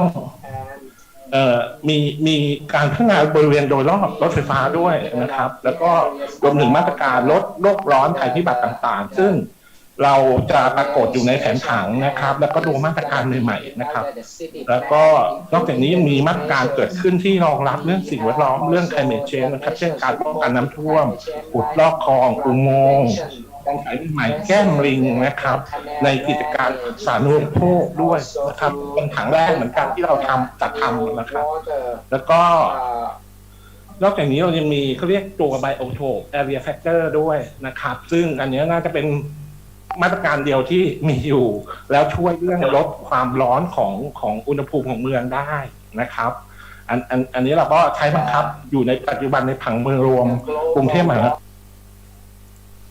นครเนี่ยยังก้าวต่อไปนะครับยังไม่ได้ผังกทมยังไม่หยุดนิ่งนะครับยังมีการเติบโตอยู่ยังมีการปรับสีปรับอะไรอยู่นะครับและตัวมาตรการต่างๆเนี่ยเราก็พยายามทำให้บรรลุเป้าหมายเมืองยั่งยืนนะครับตามเป้าหมาย SDG นะครับขององค์การสหประชาชาตินะครับซึ่งก็น่าจะสอดรับกับวาระแห่งการพัฒนาเมืองที่เรากล่าวกันนะ do not want to leave anyone behind. Bangkok. I think I am a Bangkok person. I never thought that I would see, the Yana trees right in the middle of Bangkok. So today we start seeing these Yana trees grow in many areas of Bangkok. So I'm very delighted that we're gonna have a lot of green areas in Bangkok, and the city planning law is the first law in Thailand. Attach importance to public participation to get the good inputs from people about city planning. Lastly, we plan, let's say that about the resources to create the parks and also recreational areas for people in Bangkok and also in the historical areas. So people is the matter of everyone. For the better quality of life of ours and our children. So please choose where to live with the green area. Any city without green area, don't choose to live there. Thank you.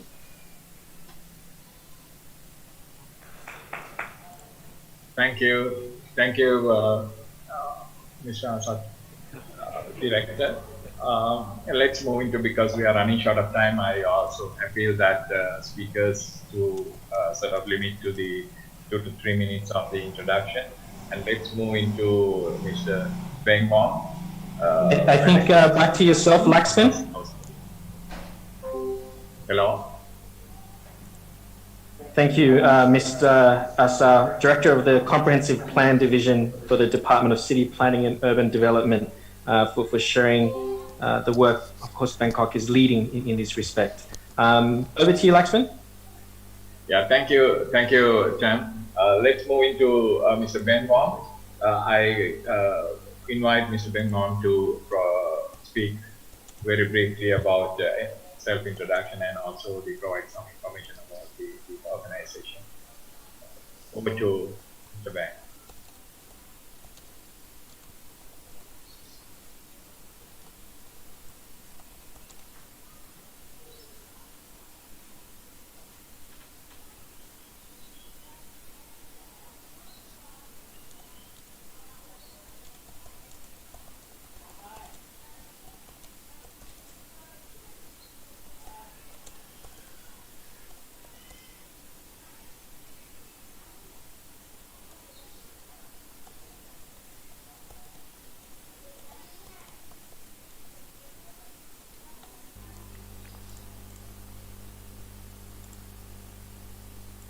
ทางด้านของนะครับก็จะนะครับนำไปสู่ในเรื่องของก็คือว่าการพัฒนาที่ยั่งยืนอย่างไรองค์กร Compass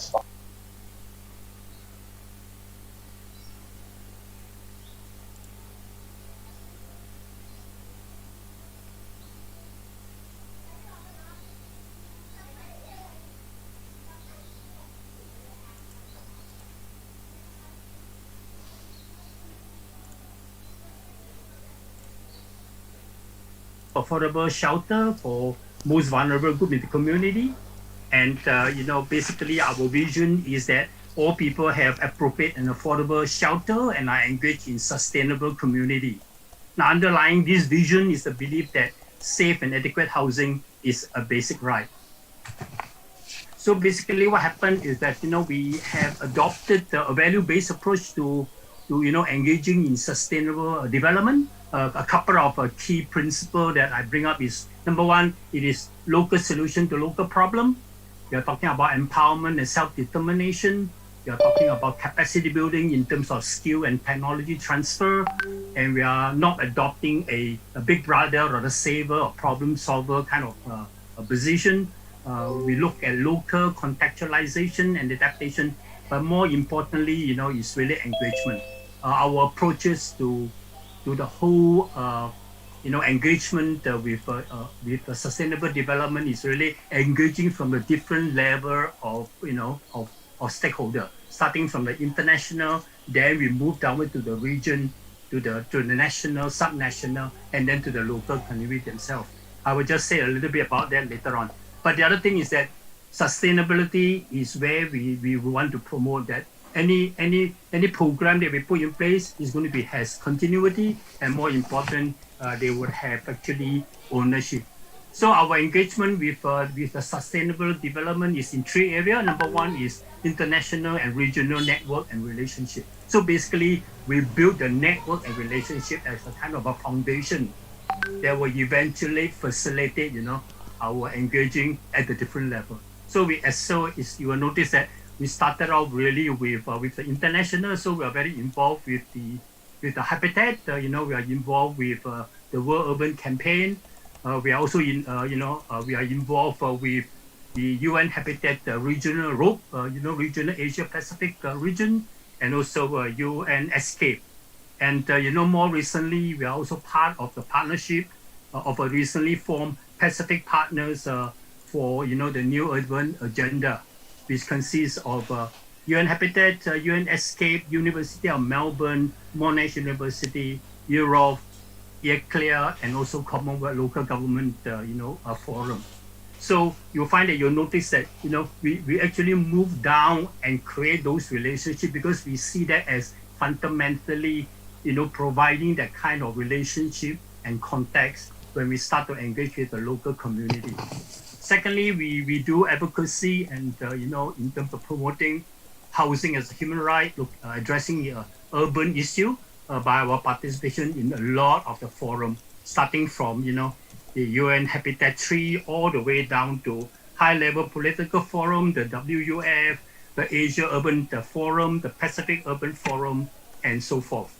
And lastly, we really try to engage the Australian government because I think they are really not really actively engaged at this present moment, particularly in the Pacific. And we actually want to play a critical role in pressing on that. Now, lastly, just to end up, we do have a couple of programs that we are running on the ground. Now, that is where our engagement with the local community part comes in. So we set up all these systematic approaches and relationship and network, and then we implement the actual program with the community. So in Vanuatu, we have a place-making initiative. We have actually, help out with building of evacuation center and community hub. In the Solomon Islands, we actually have in partnership with the Royal Melbourne Institute of Technology, a consortium, and we are actually doing a urban resilient adaptation program in Solomon Island, led by the UN Habitat, the Asia Pacific region, and funded by the Green Climate Fund. And in Asia, we have provided technical, kind of consultation with the Ho Chi Minh City in their looking at their affordable housing, particularly working with the private sector. So so where I'm coming from today is probably, thank you for allowing me to share in terms of how an NGO approach in terms of, getting ourselves engaged in a sustainable development. Thank you. Thank you, Mr. Ben. And I quickly go to Ms. Lara Acha from the Asian Development Bank. Lara, it's over to you. Maybe you can, it may be good to limit to 2 minutes or around 2 minutes. and focus on the value of sustainable urbanization and the ADB work. Thank you. Hi, I'm very pleased to meet everybody. Thank you very much for hosting ADB. And I'm not sure whether Manisha wants to show.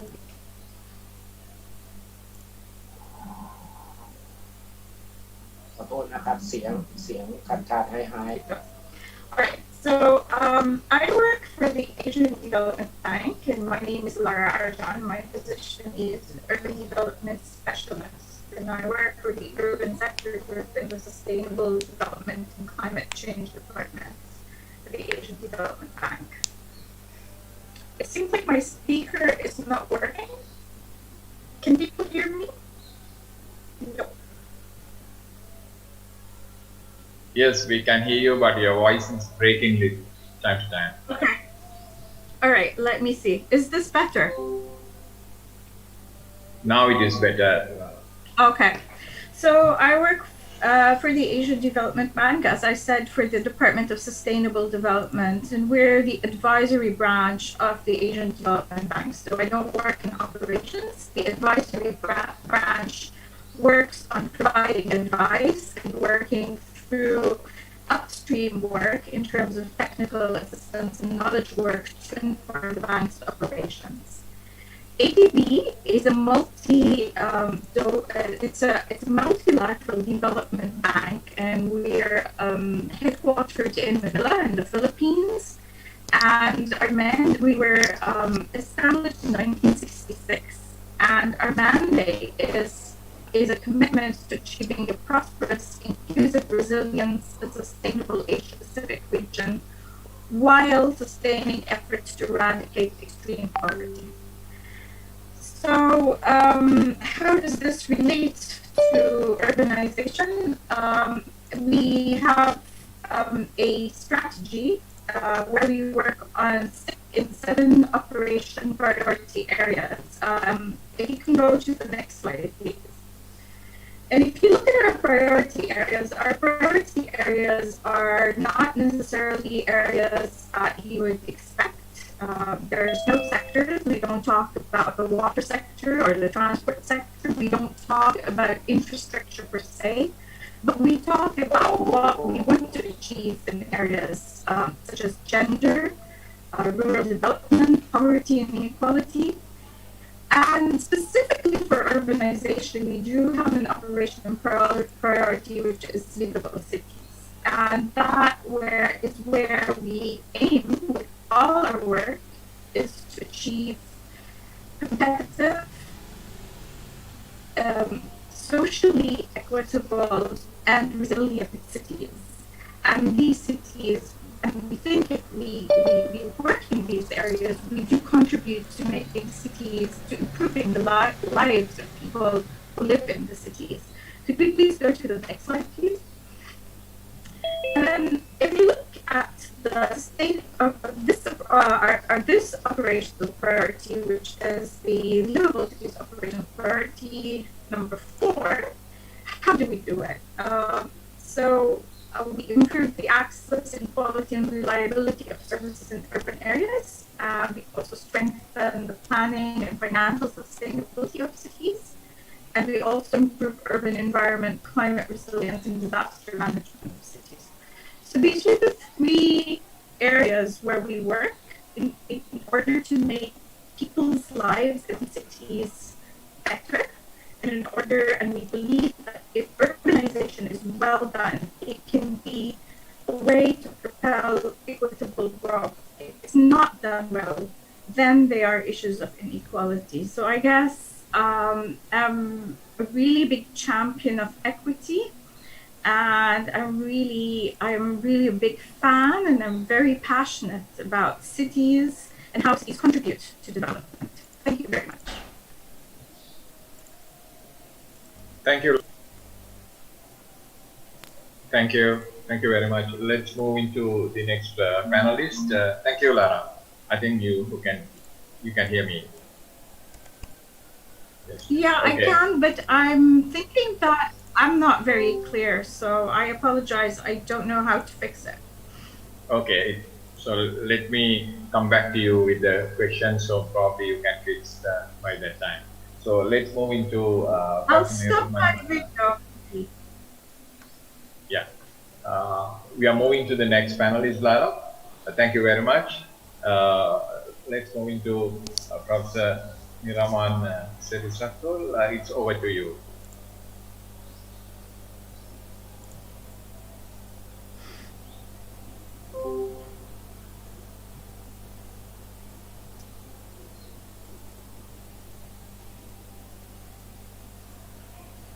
For having UDDC today.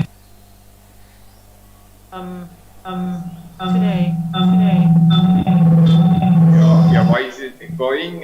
Probably you have two mics. Thank you very much. So just a brief introduction of the work related to the issue of sustainable urbanization that UDC had a chance to work with BMA. Just a brief introduction of our organization. We are a kind of agency which half is academic and half is professional, urban design and planner. So we belong to Chulalongkorn University, and this slide, very quick, prepare, just a last minute, I share in the World Urban Planning Day. So I think it's relevant to what we would like to talk about today. So it's about the data, urban design, and wellness of the city. So I think, yes, you can visit our organization here on the website, also available in English. So as the keynote speech from the UN Regional Center, I think now we live in the uncertainty, but the thing that will happen for sure is the world is aging and more urbanizing. And I think this is very important that we have to promote a sustainable urbanization. But just Kun Asa has mentioned that Bangkok has a lot of problems. Not only the persistent problem that we have been facing for, I think, half of the century. We are just after Singapore that approaching the aging society. So just think about the number provided by UN Habitat that in 20 years, more elderly people who age more than 60 years old will be outnumbered than like people in the young or 15 years old. So I think this is a very problem, and this is the data showing the place that already age lived by elderly people in the city of Bangkok. As how to say, we don't have to wait until we get old. Just like Kun Asa said, you don't go to live in the city without green. But this is to show you that the access to the green of Bangkok is very quite limited. Averagely, wherever you are, it takes you 4.5 kilometers to reach the nearest public park. So I think this is very challenging when you really are getting older. The city is getting older than now. And how to say, the green area per capita also, even though it's increasing every year by the attempts of BMA, but still lower than average, how to say, standard by World Health Organization. And this is one of the last information that we're going to show, also the access to the health. There are many areas that it's possible that you're going to die if you have a heart attack because there's no nearby health facility that you can reach, especially plus the traffic jam that Kun Asa mentioned. So this is a desert, the desert area in terms of health facility. If I think the basic of a sustainable urbanization, I think the fundamental would be walkability. I don't have to bore you now why we need to be able to walk in the city. So this is the last data that we provide. This is the fundamental data that we always work with BMA, try to promote a more walkable city. The green area is the area to show that you can live without cars because everything is located within your a walkable distance, 800 meters. So it's just 10% if you calculate the whole Bangkok. But if you focus on the inner city area where the rail infrastructure concentrated is more than 60%. So this is quite a good news. That's why Kun Asa promote a lot on the TOD development. So, and this is the project that we work with the BMA, the inner city area regeneration, the master plan that we worked 5 years ago, and now it bear fruits, and we're very happy. For example, this is what Kunasa mentioned, that this is a transformation of the underused or even unused urban structure. This is an unfinished rail system, and this is what I would like to celebrate on this. This is the first project on the high quality urban design in order to promote mobility in Bangkok, to link the east and the west of the river together, the old town area. And it's complete because of the collaboration between BMA and the Ministry of Transportation. So I think this is going to be the role model to other big cities. And as you can see, I think you already see in the exhibition outside, it's not moving yet, but you're going to see the picture of the park. Actually, it's not the park. It's just the walkway, the public space with the trees, because we have a limited in terms of the dead load of the structure. And the BMA improved the canal, so it's a kind of the green and the blue infrastructure, and it really promote the new time scale to the city. 15 minutes city from Thonburi to the Chinatown, for example, it never happened, but it's already happened through this infrastructure. Yes, it's going to come. Yes, and this is if you remember the green area that I told you, you can live without car.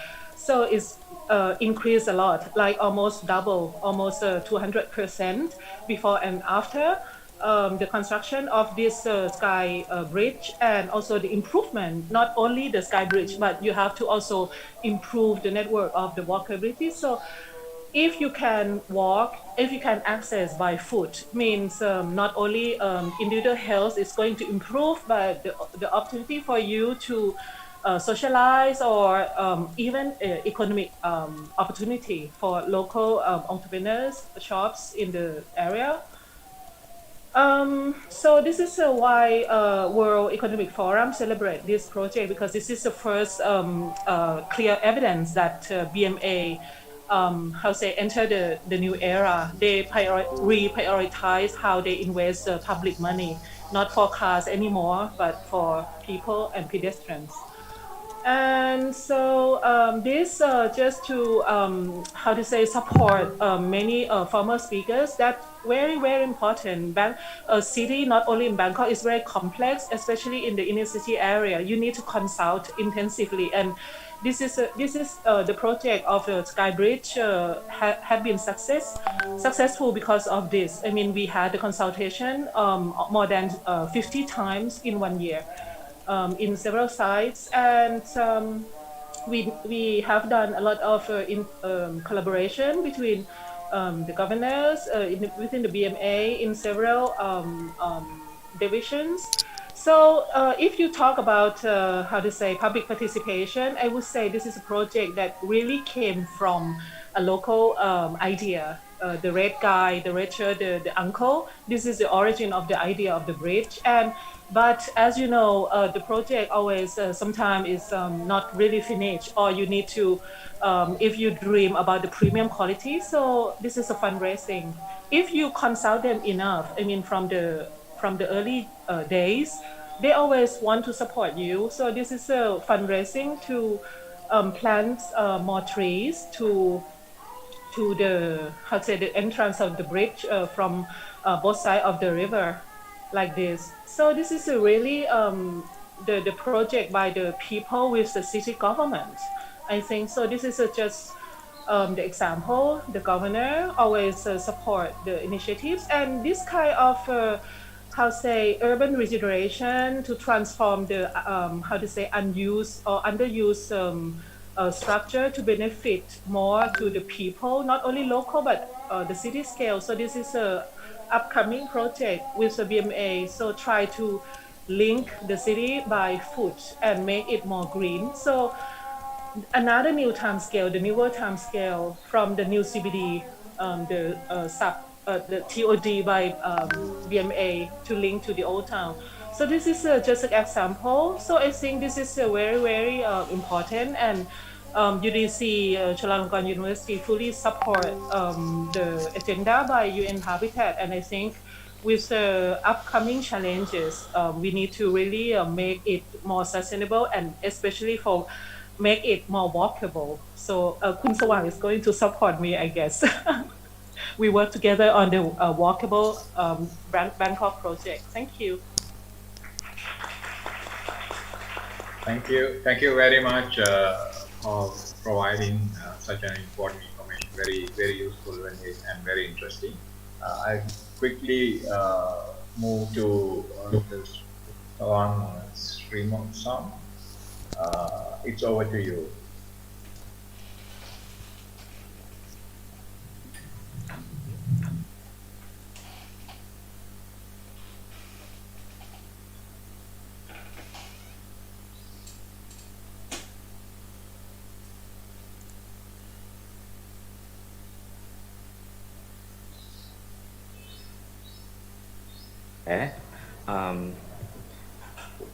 Okay, I'm waiting for my presentation. Is it on? I can't see the presentation. Anger or Manisha? Thanks so much, Chase. Much appreciated.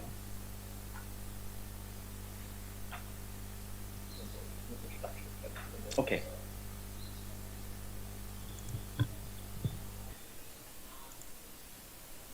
It's going. Yes, this one. Thank you. Oh, okay. Thank you. Okay. Good morning, everyone. I think it's about noon, but I can say so. Say morning. Good morning, everyone. My name is Wang, and I am representing Lenasha Share Disability today. But also, there is another organization which I also would like to represent, which is Transportation for All, which is the organization that I work for the most. So what I'm going to talk about today is I would like to share from my perspectives on how disability inclusion can be incorporated in urban development. And this presentation is actually, let me clarify a little bit. This presentation is not designed for this event in particular, but there are some key points and issues that I would like to highlight and also showcase in order for you to understand how what do we mean by disability inclusion. And also I would try my best to give you some evidence how inclusive, actually I would like to use the term walkable, accessible, and inclusive urban development can benefit people with disabilities, especially in Bangkok where I work and live. And also in my point of view, the value of urbanization is that lies in its inclusivity, which means that it includes everyone, and not just. I mean, when we talk about inclusivity, it doesn't mean only social strata like rich and poor and stuff along those lines, but we also mean the inequality gap or the disability inclusion gap as well, and not just in terms of rich and poor, being rich and poor. Okay, this is the disability statistics in Thailand. So at the moment we have around 2 million people with disabilities who have registered I mean, they have a disability card, but from the national survey in 2017, it actually reveals that we have 3.7 million people with disabilities, or around 5.5%. That is quite a lot. It's not moving. Next, please.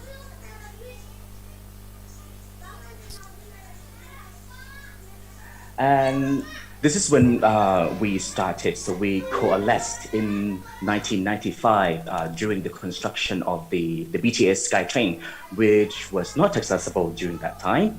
So you can see in the picture, there were people with disabilities from all over the place.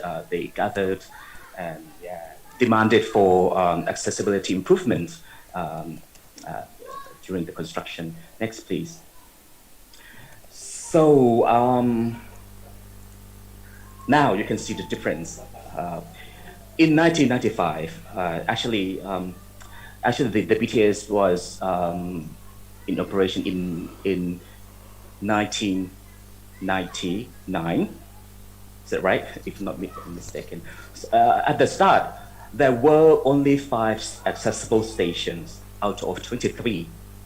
But after 20 years have gone by, and with our hard work with the BMA, we can now have 22 out of 23 stations which are accessible in the past 25 years. And there is one station which will undergo a renovation, and it will be accessible in a few years' time. So as you can see, it actually takes a long time in order to make the existing inaccessible public transport system to become more accessible. If you do it at the beginning, it should be more it should be easier. But if you do it at later stages, then it can be very difficult. That's why it takes 25 years. Next, please. And we also next, please. Also, in terms of public buses, we also promoted. Can you go back one more slide?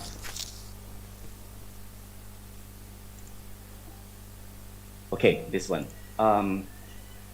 Also, in terms of making our public buses accessible, we also gathered in around 2012 and demanded for accessible low floor buses. And now we have around 800 of them in Bangkok. Next.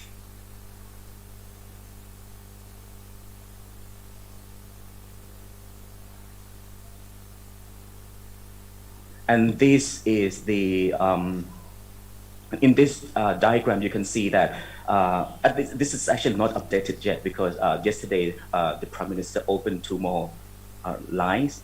But anyway, as of probably December, we have 115 train stations in Bangkok and the vicinity areas.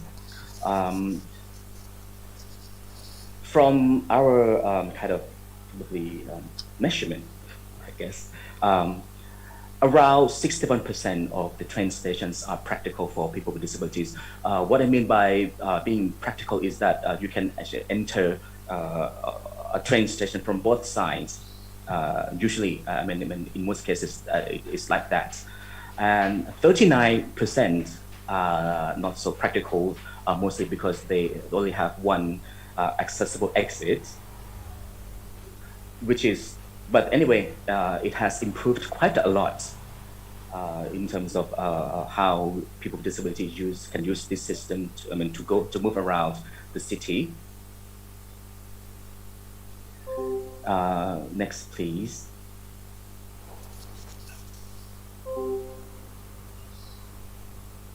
I think this one. Okay, next. I'm not going to talk about this.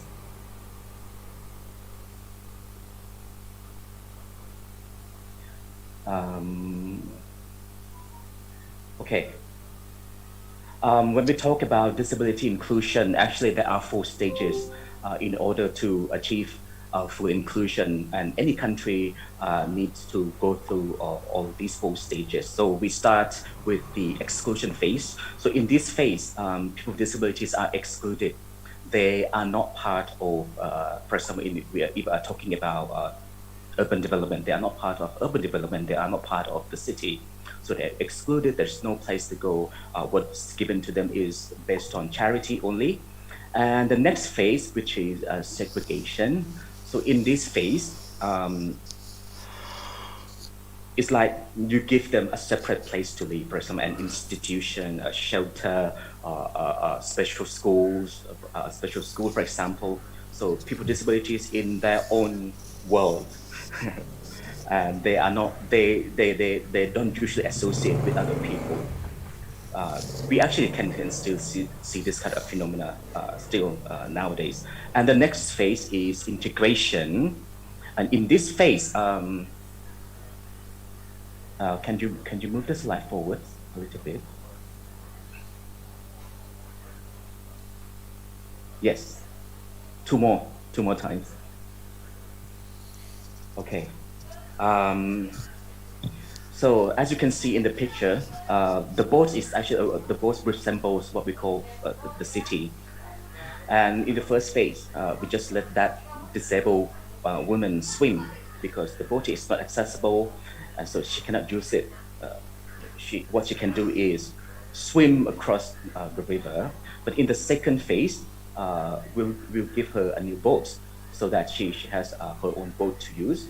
But she doesn't socialize with other people. And in the third phase, we asked her to come to live with us or to stay with us on the boat, but in a specific space. She cannot use the entire boat, but only a specific space that we give her.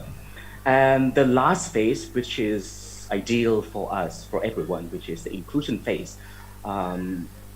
Here we make the boat or the entire boat or the entire city accessible and inclusive for everyone. So these are what I call the inclusion stages, the 4 inclusion stages that all of us have to go through. Next.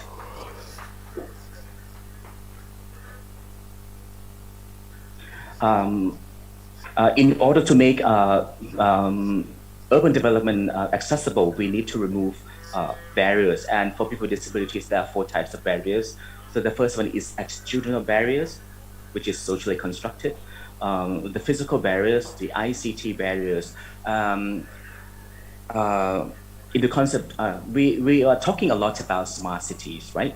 And in order to create a smart city, we actually have to rely a lot on IT technology, and we have to make sure that those technologies are accessible to people with disabilities, especially for blind and deaf people. And the last one is institutional barriers or systemic barrier or regulation policies, which can also sometimes impose barriers on people with disabilities. Next.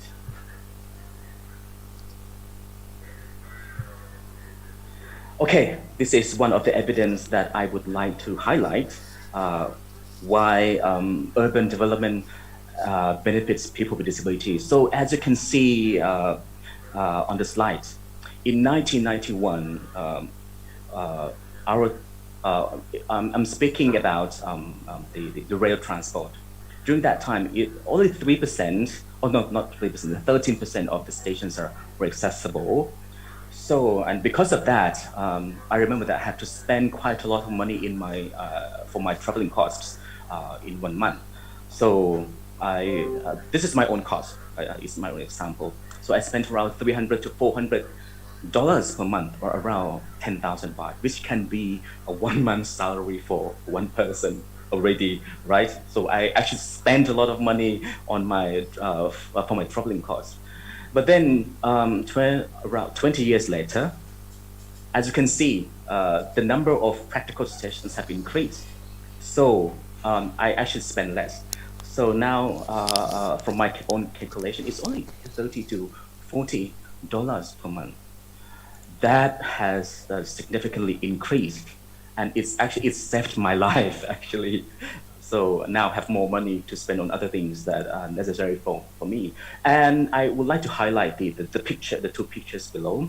So on the left, you can see the BTS Prompong station in 1999. During that time, it wasn't accessible. There were no elevators at all. But nowadays, you can see the new development, the new public transport development.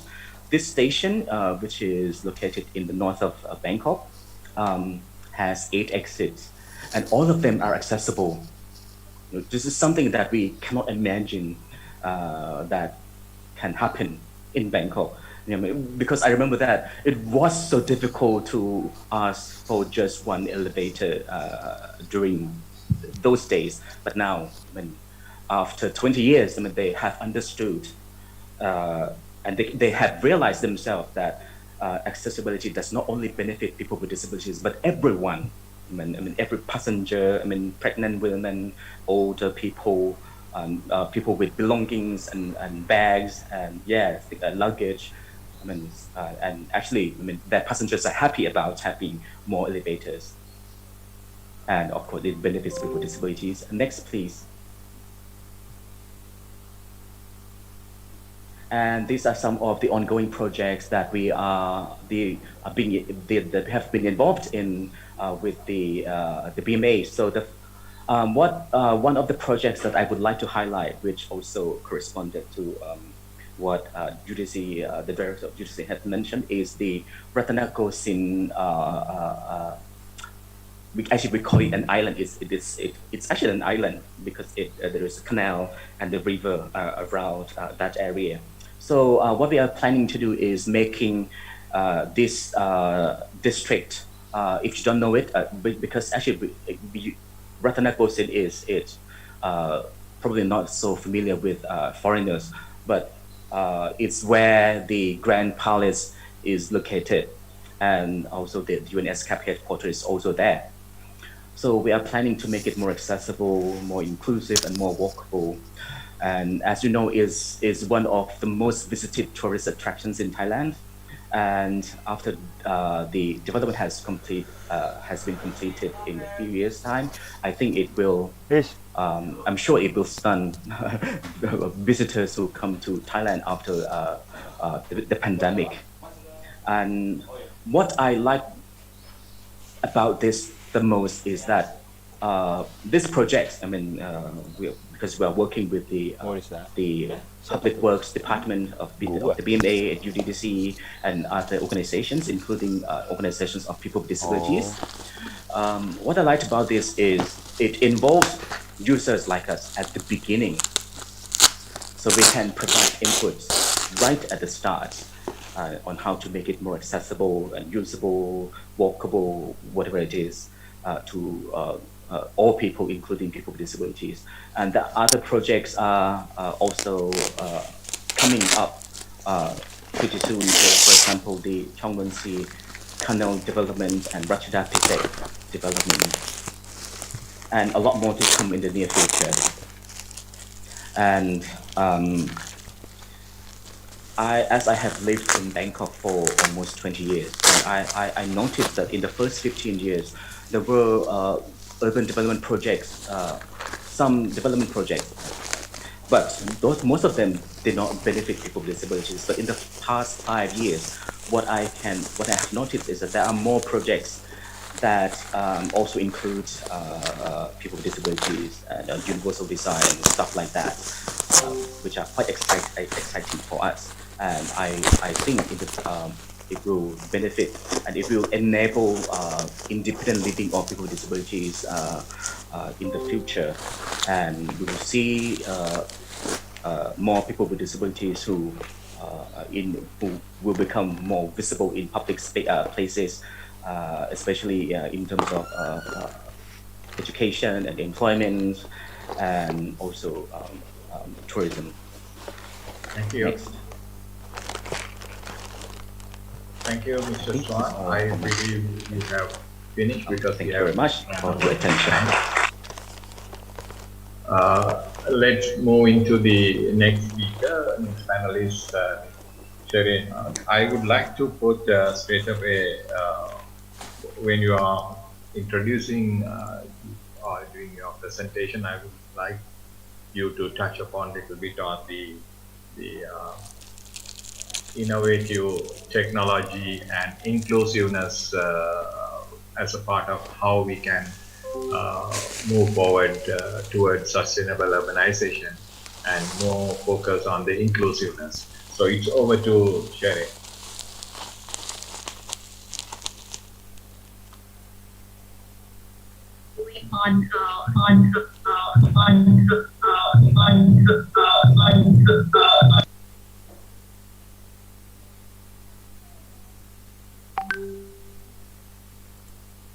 Good. Yeah, now it is clear. Now it is clear. Wonderful. So I'd like to start off by just saying that congratulations to UN Habitat for the launch of World City Reports.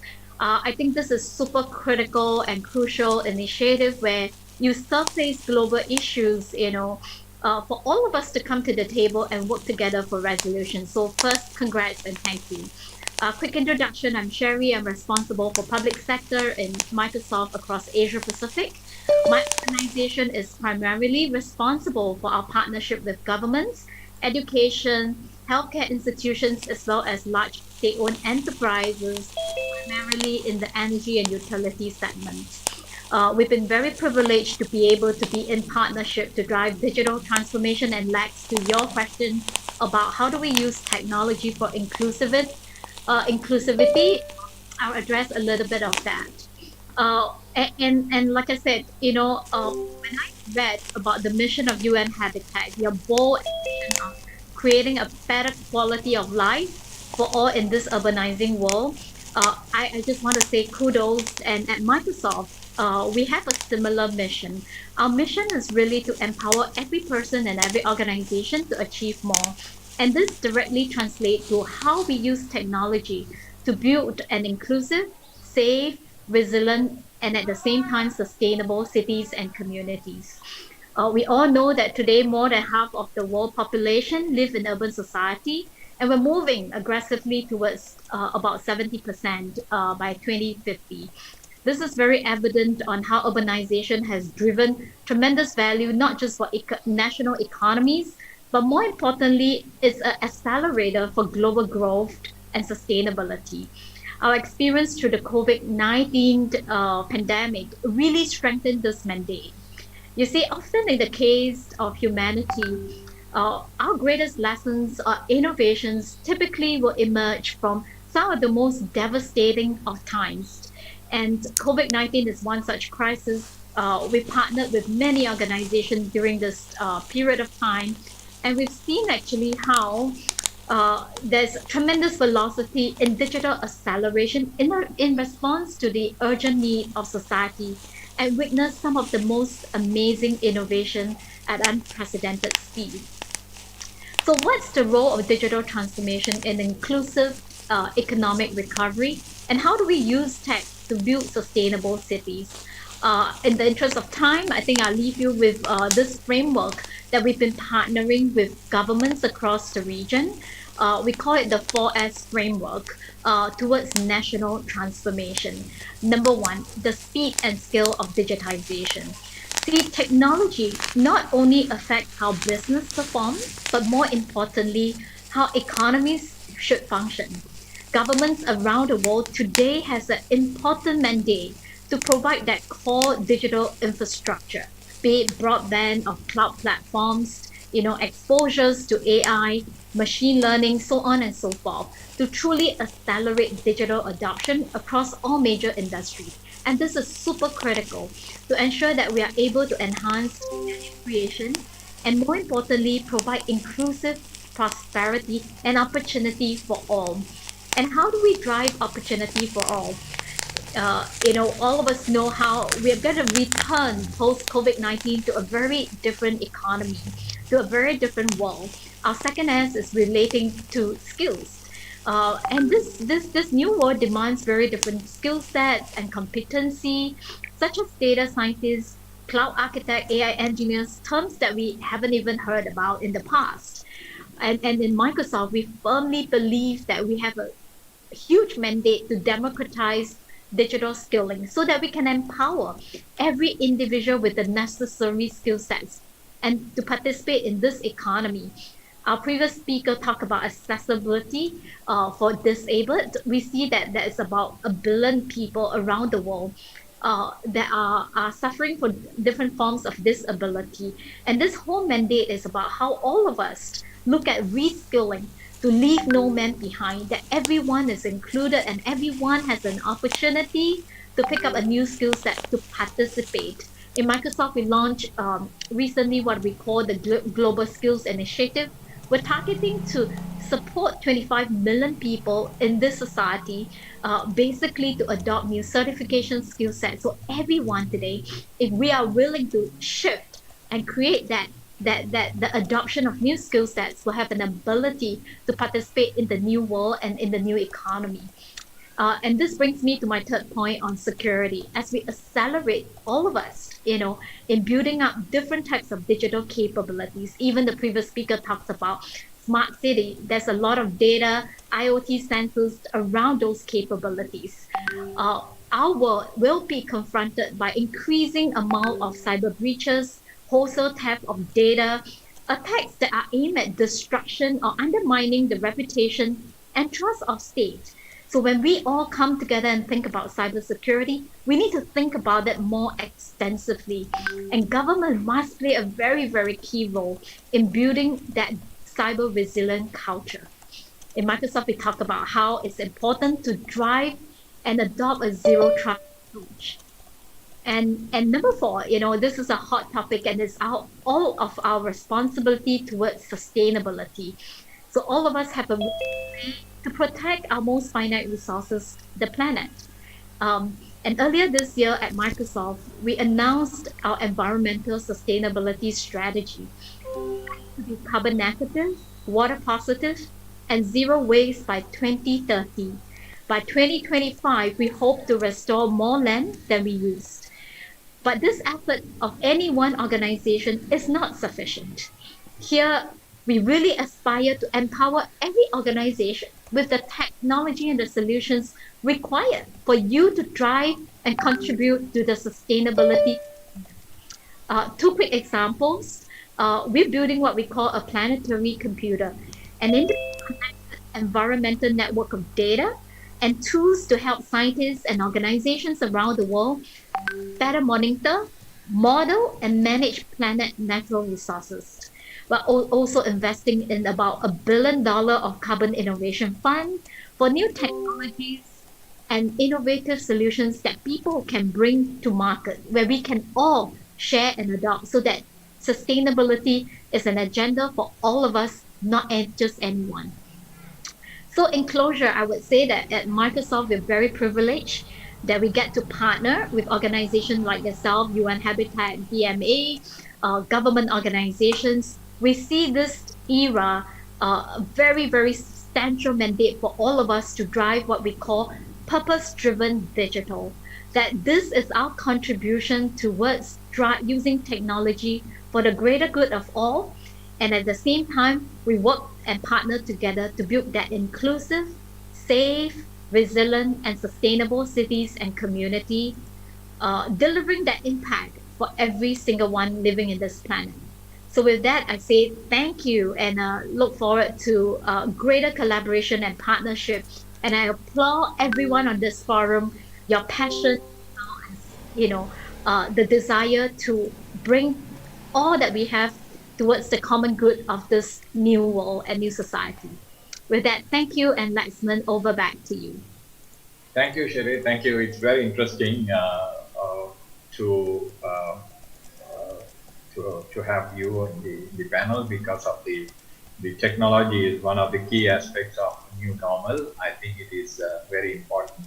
And without taking much time, once again, thank you, Sherry, for your contribution. So I would like to thank all the panelists. Of course, I will not be able to go one by one.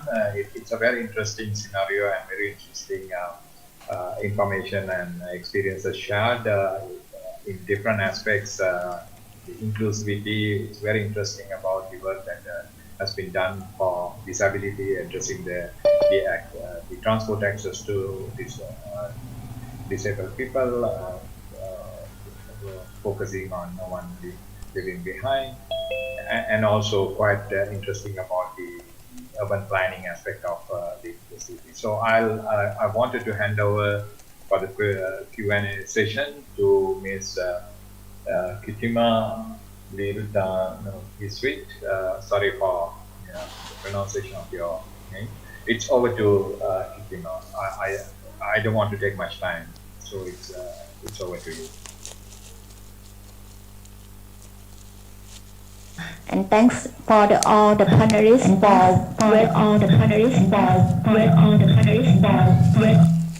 for very interesting presentation. So it's now time for the Q&A. We can take the question from the floor here or from the people who join online. If the one who want to ask the question, please raise your hand, and or you can do by the chat, and then we can read it. So, yeah. And just adding, questions can be in Thai or in English, so please feel free. Yeah.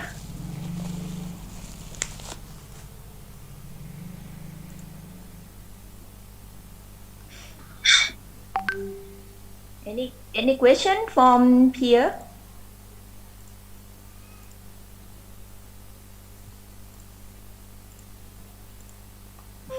มีไหมคะ คนไทยขี้อาย พี่โอ๊ค ขออนุญาตครับมีประเด็นเหมือนกันอยากจะถามอาจารย์เหมือนกันครับว่าไอ้โครงสร้างทางสังคมเนี่ยไม่ใช่โครงสร้างอายุประชากรเนี่ยมันเปลี่ยนตอนนี้ตัวเข้าใจว่าวิถีชีวิต structure especially the aging structure of people change so the good city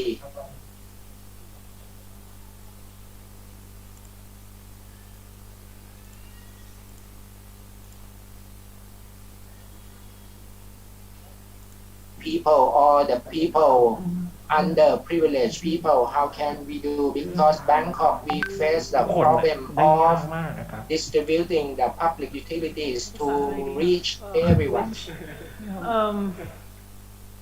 เอาภาษาไทยก็ได้นะคะอาจารย์มี simultaneous translation Okay, so I'm going to speak in Thai because many Thai people here ตอบคำถามคุณอาสานะคะก็คือว่าได้คิดว่ามันมีอยู่สองส่วนค่ะอย่างที่ได้เรียนว่าเรื่องของสังคมผู้สูงวัยเนี่ยสำคัญมากนะคะประเทศไทยอยู่หลังประเทศสิงคโปร์เป็นระดับ2นะคะแล้วก็ประเทศไทยเนี่ยโดยเฉลี่ยรู้สึกจะเท่าไหร่นะคะ 17% นะคะเรื่องของ age population แต่ว่ากรุงเทพแก่กว่าประเทศไทยนะคะใช่คือกรุงเทพเนี่ยแก่กว่า average โดยรวมทีนี้เราคิดว่ามันมีอยู่2มิติค่ะประเด็นคือว่าถ้าเราดูตัวเลขของ UN Habitat ที่บอกว่าในอีก20 ปีข้างหน้าหรือ2050เนี่ยคนแก่อายุ60เนี่ยจะมากกว่าคนอายุ15 ปีเพราะฉะนั้นอันนี้คือเป็นชั้น This is the big challenge the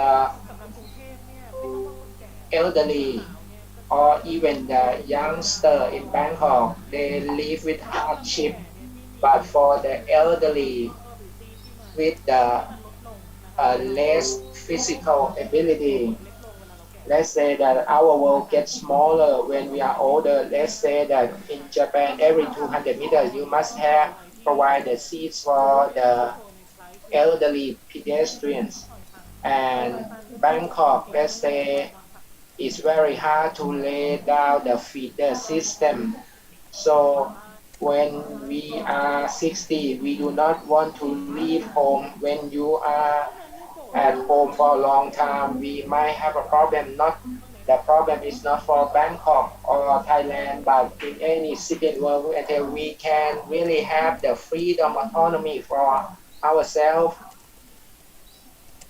and can celebrate in city so that otherwise we're gonna be the burden for our parents and for the state welfare so when we talk about walkable city and for the elderly can do the social reconnection or can exercise that will be great this is the measure that we have. So let's say that this Japan have had this problem before. This is the urgent priority, but the other less urgent priority, when we reach 60, we still can come. So living in the city will create a good way of living, a good lifestyle if we walk, if we exercise. So if we have good food, if we can, everything is the same, and let's say that city will determine the life of people. So Bangkok, and there is one thing how we gonna make people so that they can cook their own food. So let's say that why do people have to cook their own food even though there are a lot of convenience store? So you think if you buy food from restaurant for every meal, you think you're gonna have good health instead of cooking your own food. So city will make us live, will make us walk, will make us have good health. If let's say that if we can use the public transport, it's gonna save a lot of money. So it is very important as I would like to support Bangkok tirelessly. Thank you. Thank you. สวัสดีค่ะดิฉันจุลนีเป็นกรรมการมูลนิธิเกษตรอินทรีย์ไทย I am a member of the organic farming committee. My friend invited me to be in this meeting. I am the member of the organic farming committee member. The aging society, or even the regeneration, or even in the working population, what we should try to improve together.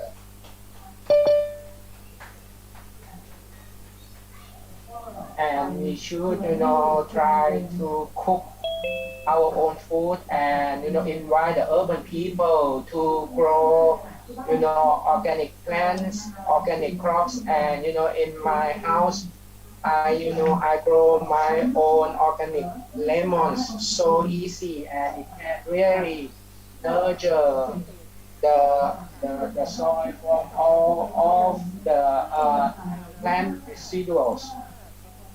If Bangkok and the relevant government agency work together to have the campaign so that people will start growing their own crops to eat even on condominium.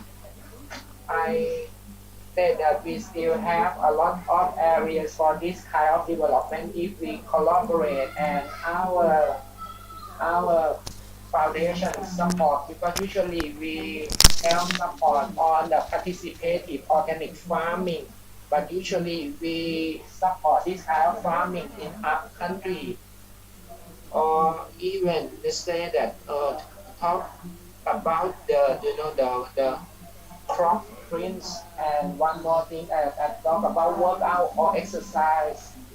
And the exercise in the aging society, I almost reached 60, but I can climb up the hill very, very easily. The reason that I like to invite you to join in the exercise, the proper exercise, and the exercise that will really enhance your physical, mental health. Most of the elderly, urban elderly, they still do not have the right exercise, and they are afraid that ที่สวนสาธารณะในเมืองเนี่ยมันมีปัญหาเรื่องฝุ่น the public park will might cause the problem.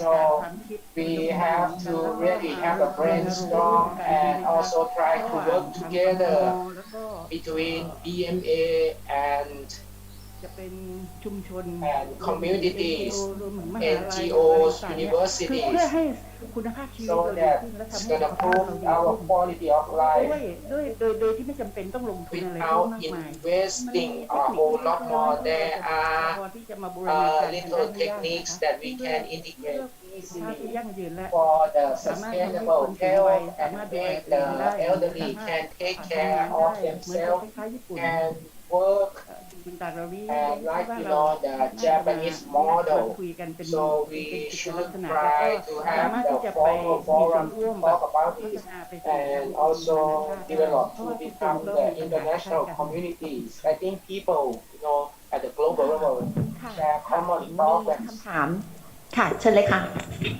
Yes, thank you. Sawadee krap. My name is Hendra Gupta. I'm from Indonesia, and I'm sitting here to represent the Bremen Overseas Research and Development Association. I'm currently reporting to the Asian Institute of Technology, Thailand, in Pathum Thani. I've been in Bangkok for 4 years until this December, and I must say that it's been a very impressive experience here, living in the city of Bangkok. I've seen a lot of improvements, new projects. For example, I'm a cyclist, and I'm impressed with one of the cycle lane in Rama 9 and also along the Klong Tan to Sapan Suen River. Yeah. Those are impressive things, but one thing that I've never seen myself is that the maintenance, because I think one of the most important part of the city is that how you as the regulators and also the one that is running the city do the maintenance. Perhaps a representative from BMA or any one of you can give me an idea what are your strategies, or how do you do the maintenance, or how do you make sure that maintenance of the city is running properly. Thank you so much. Maybe this question go to Kun Asa for the representative of the BIM. ขอตอบภาษาไทยนะครับก็จริงๆเรื่องทางจักรยานนะครับน่า Actually, จะโฟกัส bicycle ตรงนี้เลย lanes นะครับ we may focus มันก็ on มีปัญ this, หาครับ but there might be the problem is that you know with BMA, but BMA we have the policy that has been supporting, but sometimes we you know might not be able to get the feedback from the users, or let's say that in Ratanakosi, Thailand, we let one group of people construct this, but the local community may not know that in front of their houses there might be the bicycle lanes. They may not have the food maintenance, and unfortunately our bicycle lanes might not be very safe. Let's say around Island, the bicycle lane might be right in the middle of the roads that might cause unsafety.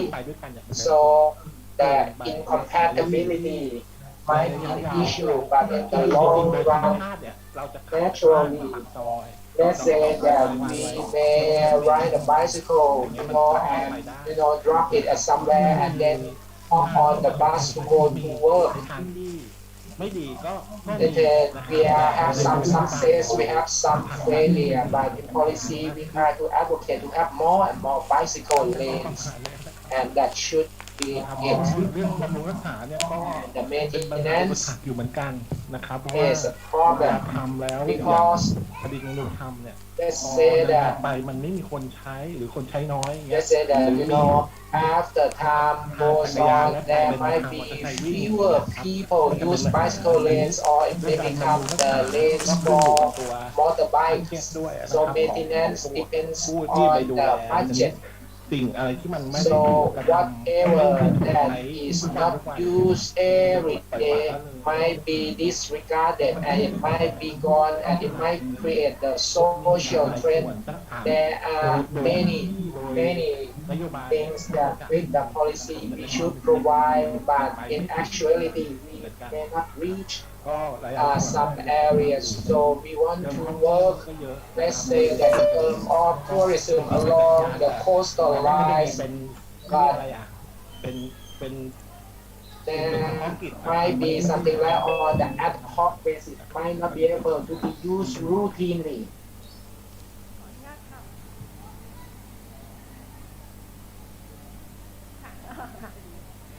So I'd like to, my name is Montira Unasun from UNESCO Bangkok.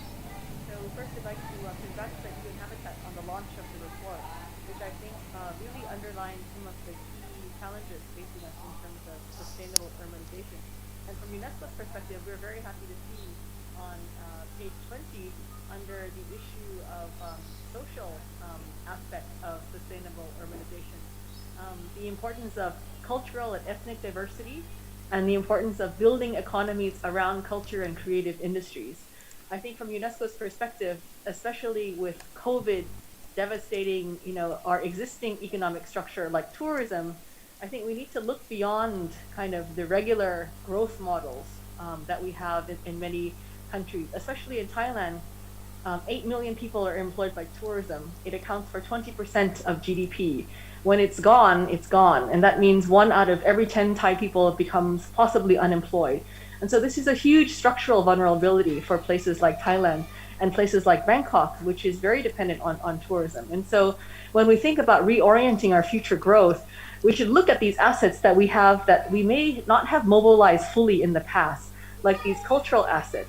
And so in this aspect, we'd like to encourage places like Bangkok and other cities to consider how can you use, your historic assets or your cultural assets and your creative sector, especially a lot of youth are very agile in using new creative and innovative opportunities, including technology. And so this can be something that can really be a driver for future growth. And so we'd like to encourage the BMA and to congratulate you for the projects like, for instance, this urban walkway across the bridge, which is a really new way to think about, historic infrastructure that has not been used so far in Bangkok. So we encourage you to apply, for instance, for the UNESCO Asia Pacific Awards for Cultural Heritage Conservation, which is beginning to give us new models for urban sustainability. And we think that this one would be an excellent model for urban sustainability using the existing assets that we have. ขอบคุณมากค่ะ ค่ะขอบคุณคุณวนทิรานะคะค่ะ we will take a couple of question from the line. The first one is จากกรมส่งเสริมการปกครองนะคะคือวันนี้ค่ะเรามีการพูดถึงกทมเป็นส่วนใหญ่แต่ว่ากรมการส่งเสริมการปกครองเนี่ยค่ะคิดว่าเนี่ยค่ะเราจะกระจายการดำเนินงานเนี่ยค่ะไปที่อื่นอย่างไรบ้างอันนี้คืออาจจะต้องให้ไม่ทราบว่าใครจะเป็นคนตอบดีพี่โอ๊คได้ไหมคะ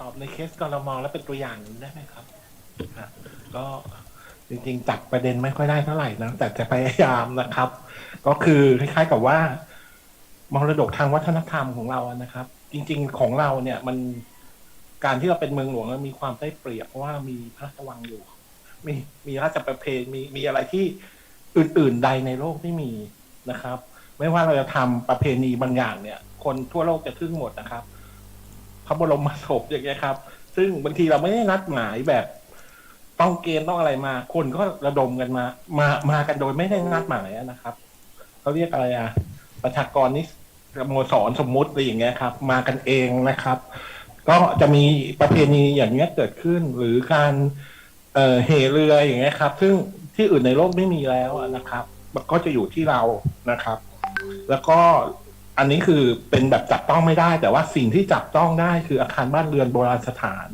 อันนี้กทม.เองเนี่ยอาจจะนำร่องจากเมืองอื่นๆของประเทศไทยนะครับเราก็พยายามรักษาโดยใช้กฎหมายหลายเลเยอร์นะครับกฎหมายผังเมืองเนี่ยก็ดูโดยภาพรวมนะครับกิจกรรมต่างๆแต่ว่าเราจะมีกฎหมายอาคารที่ดูแลคุ้มครองมรดกทางวัฒนธรรมที่เป็นกายภาพอยู่ด้วยแล้วก็เรากำลังพัฒนากันตัวนี้นะครับแต่ในเรื่องอื่นๆนะครับไอ้ลักษณะการทำงานของกทม.ที่มีความเข้มข้นเรื่องอนุรักษ์โบราณสถานอย่างนี้นะครับอาจจะเผยแพร่ไปสู่การทำงานในเชียงใหม่ในที่อื่นๆนะครับ อันนี้ไม่ได้หมายถึงกทมมีของดีกว่าที่อื่นนะครับที่อื่นๆก็ดีไม่เทียบไม่แพ้กทมนะครับแต่ว่าหมายถึงวิธีการเนี่ยมันเอาไปเทียบเคียงใช้ได้โดยเฉพาะในเรื่องของกฎหมายก็ดีหรือในแง่ยุทธศาสตร์ในการฟื้นฟูเมืองอย่างเงี้ยนะครับการสะพานอย่างเงี้ยนะครับแล้วมีเป็นที่สาธารณะให้คนได้ไปใช้กันนะครับมองเห็นคุณค่าของเมืองนะครับแล้วก็ที่สำคัญคือเมื่อกี้คุยแล้วเนี่ยกับอาจารย์เหมือนกันว่าอาจารย์ถ้าโควิดหายเนี่ยแล้วคนจะล้นวัดตะแก้วเนี่ยมันมีที่รองรับที่มาอย่างเงี้ยควรจะเป็นอย่างนี้แต่ว่าตอนนี้โอเคมันดรอปอยู่นะครับแต่ว่าหลังจากพ้นวิกฤตภัยพิบัติเรื่องโรคภัยพิบัติแล้วอย่างเงี้ยนะคนมันจะล้นกทมว่ากทมเนี่ยเป็นเมืองที่มีคนนักท่องเที่ยวเยอะที่สุดในโลกนะครับเมืองหนึ่งของโลกเลยเรารู้สึกว่าสิ่งไอ้โบราณสถานเราสิ่งที่มีคุณค่าทางมรดกทางวัฒนธรรมจับต้องได้จับต้องไม่ได้เนี่ยจะเป็นสิ่งที่สำคัญนะครับเราก็ต้องดูแลรักษาไว้เพราะมันจะเป็นจุดที่ดึงดูดให้คนเข้ามาหาเราต้องใช้จ่ายในเชิงเศรษฐกิจสังคมให้กับเศรษฐกิจของบ้านเรานะครับก็จะเป็นประโยชน์ต่อเมืองมากๆนะครับขอเสริมแล้วกันนะคะเสริมต่อจากคุณอาสาคือว่าเหตุผลที่เมืองอื่นๆเนี่ยมันอาจจะมีการพัฒนาน้อยเนี่ยก็เพราะว่าโอกาสนะคะโดยเฉพาะโอกาสในการในเชิงเศรษฐกิจเนี่ยมันมีไม่เท่าเทียมกทมนะคะแต่เอาว่าหักลบกบหนี้เสร็จแล้วค่าเช่าค่าเดินทางอะไรจริงๆก็ไม่ค่อยเหลือนะคะเพราะฉะนั้นเนี่ยจริงๆโอกาสมันก็มากับระบบรางนะคะที่พยายามที่จะพัฒนากรุงเทพนะคะไปเชื่อมกับเมืองอื่นหรือว่าแม้กระทั่งกับประเทศอื่นนะคะระบบอย่างเช่นพวก High Speed Train หรือว่าโครงการต่างๆนะเพราะฉะนั้นเนี่ยโจทย์สำคัญตอนนี้คือว่าพยายามที่ต้องทำยังไงที่จะสร้างเศรษฐกิจใหม่ให้เกิดขึ้นกับเมืองอื่นๆนะคะแล้วก็เสริมจากที่คุณมนทิราได้พูดเป็นประเด็นสำคัญมากนะคะคือว่าพอเนี่ยค่ะเครื่องยนต์ทางเศรษฐกิจของเราที่การท่องเที่ยวเนี่ยนะคะมันไม่สามารถจะทำงานได้แล้วเนื่องจากทั้งโลกเนี่ยบินไม่ได้นะคะประเทศไทยที่เป็นประเทศ Hyper Tourism Dependency เนี่ยก็เจ็บหนักนะคะเพราะฉะนั้นเนี่ยอะไรที่เกิดหลังโควิดก็เจ็บหนักแล้วแต่หลังโควิดเนี่ยน่าห่วงกว่านะเพราะฉะนั้นเนี่ยถ้าตรงเนี้ยมันเหมือนเป็น wake up call เนี่ยเราไม่สามารถที่จะเอาชีวิตเราหรือว่าเศรษฐกิจเนี่ยมันไปฝากไว้กับแค่ทัวริซึมเพียงอย่างเดียวนะคะเราไม่พึ่งพาทัวริซึมก็ไม่ได้นะคะเพราะว่าแบบแชร์อย่างที่คุณมนทิราพูดสูงมากแต่เราจะต้องคิดถึง another serious economy นะคะอะไรที่เวลาจะพัฒนาไม่ใช่แค่ถนนคนเดินนะคะแต่คิดถึงไม่ใช่แค่ร้านกาแฟขายโปสการ์ดต่างๆแต่อะไรที่มันสามารถที่จะเชื่อมเข้ากับ resource ที่เรามีนะคะโดยเฉพาะเรื่องของ cultural resource ที่คุณมนทิราพูดไปนะคะการมาของระบบรางนะคะบทเรียนที่ได้จากโควิดนะคะแล้วก็โอกาสต่างๆที่มีคนกลับบ้านนะคะทำอย่างไรที่จะพลิกตรงนี้ให้กลายเป็นโอกาสในการสร้างสมดุลเศรษฐกิจใหม่แล้วก็มันจะวินวินทั้งคู่นะคะกรุงเทพเห็นในรีพอร์ตก็คือพูดเรื่องของ density แต่ไม่ overcrowded นะคะหลายๆเมืองเนี่ยก็ประสบความสำเร็จในการสร้าง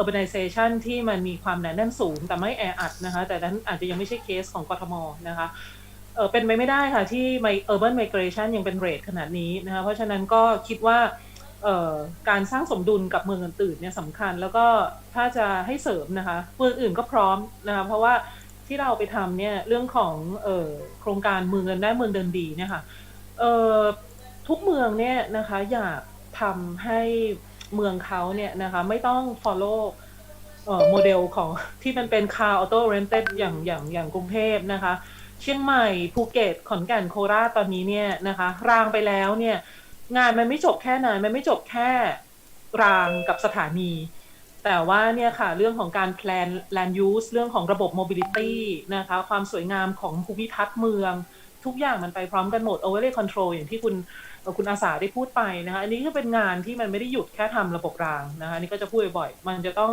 แพลนไปด้วยแล้วก็โอกาสมาแล้วคือเราต้องทำได้มากกว่าทำร้านกาแฟค่ะขอบคุณค่ะขออนุญาตเสริมอาจารย์แดงนิดนึงได้ไหมคะว่าในประเด็นนี้ค่ะว่าทำยังไงให้อยู่บ้านแล้วมีความสุขแล้วมีโอกาสใช่ไหมคะเนี่ยค่ะกลับไปประเด็นของ Microsoft คือ Digital Transformation เป็นหนึ่งในกลไกสำคัญคือถึงแม้คุณจะอยู่ยโสธรหรืออุดรหรือหาดใหญ่หรืออะไรก็แล้วแต่เนี่ยดิจิทัลไปถึงหมดแล้วก็เป็นนโยบายของรัฐบาลที่จะเชื่อมโยงถึง last mile เพราะฉะนั้น ถ้าเผื่อเราอาศัยประสบการณ์จากจีนที่มีอาลีบาบาคุณอยู่ในหมู่บ้านเล็กๆน้อยๆผลิตอะไรก็ได้แต่สามารถขายสู่ตลาดโลกได้เนี่ยเมืองไทยก็น่าจะต้องใช้โอกาสอย่างนั้นแล้วก็ปัญหาไม่ได้เป็นอุปสรรคแล้วถึงแม้เราจะไม่สามารถสื่อสารภาษาอังกฤษได้ 100% ไม่ต้องห่วงเพราะว่าโทรศัพท์มันแปลให้เราอัตโนมัติอยู่แล้วเพราะฉะนั้นเราจะขายที่ประเทศอะไรก็ได้เนี่ยแต่ว่ามันจะต้องมีการเพิ่มสกิลเซ็ตให้คนที่อยู่ในพื้นที่ต่างๆทั้งที่มีความชำนาญทางด้านเป็นผู้ประกอบการทั้งที่มีความชำนาญในด้านดิจิทัลหรืออะไรเนี่ยเพื่อที่มันจะได้เชื่อมต่อไปให้แบบเต็มรูปแบบนะคะอันนี้ก็น่าจะเป็นสิ่งที่เมืองต่างๆเนี่ยซึ่งก็มีบทบาทสำคัญในการผลักดันโอกาสให้คนเมืองเนี่ยน่าจะสามารถที่จะเสริมเศรษฐกิจอย่างนี้ได้โดยที่ไม่ต้องพึ่งหวังอะไรเดิมๆค่ะค่ะขอบคุณนะคะค่ะค่ะyeah it's because it's the time limit so we would like to ask we would like to take one last question from the online so yeah we see we have a question here from Haikrujum Joda Singh. Please go ahead if you would like, please.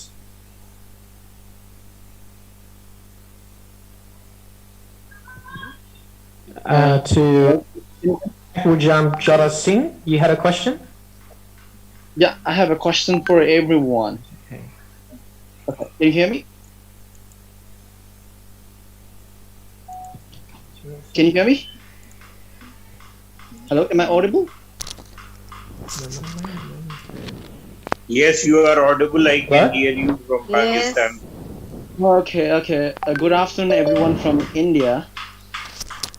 Here I'm representing. Sorry, we can't hear you. Okay, am I audible now? Other colleagues hearing? Okay. Yes, okay. I am here. Are you on mute? It's not in mute. Can you hear me now?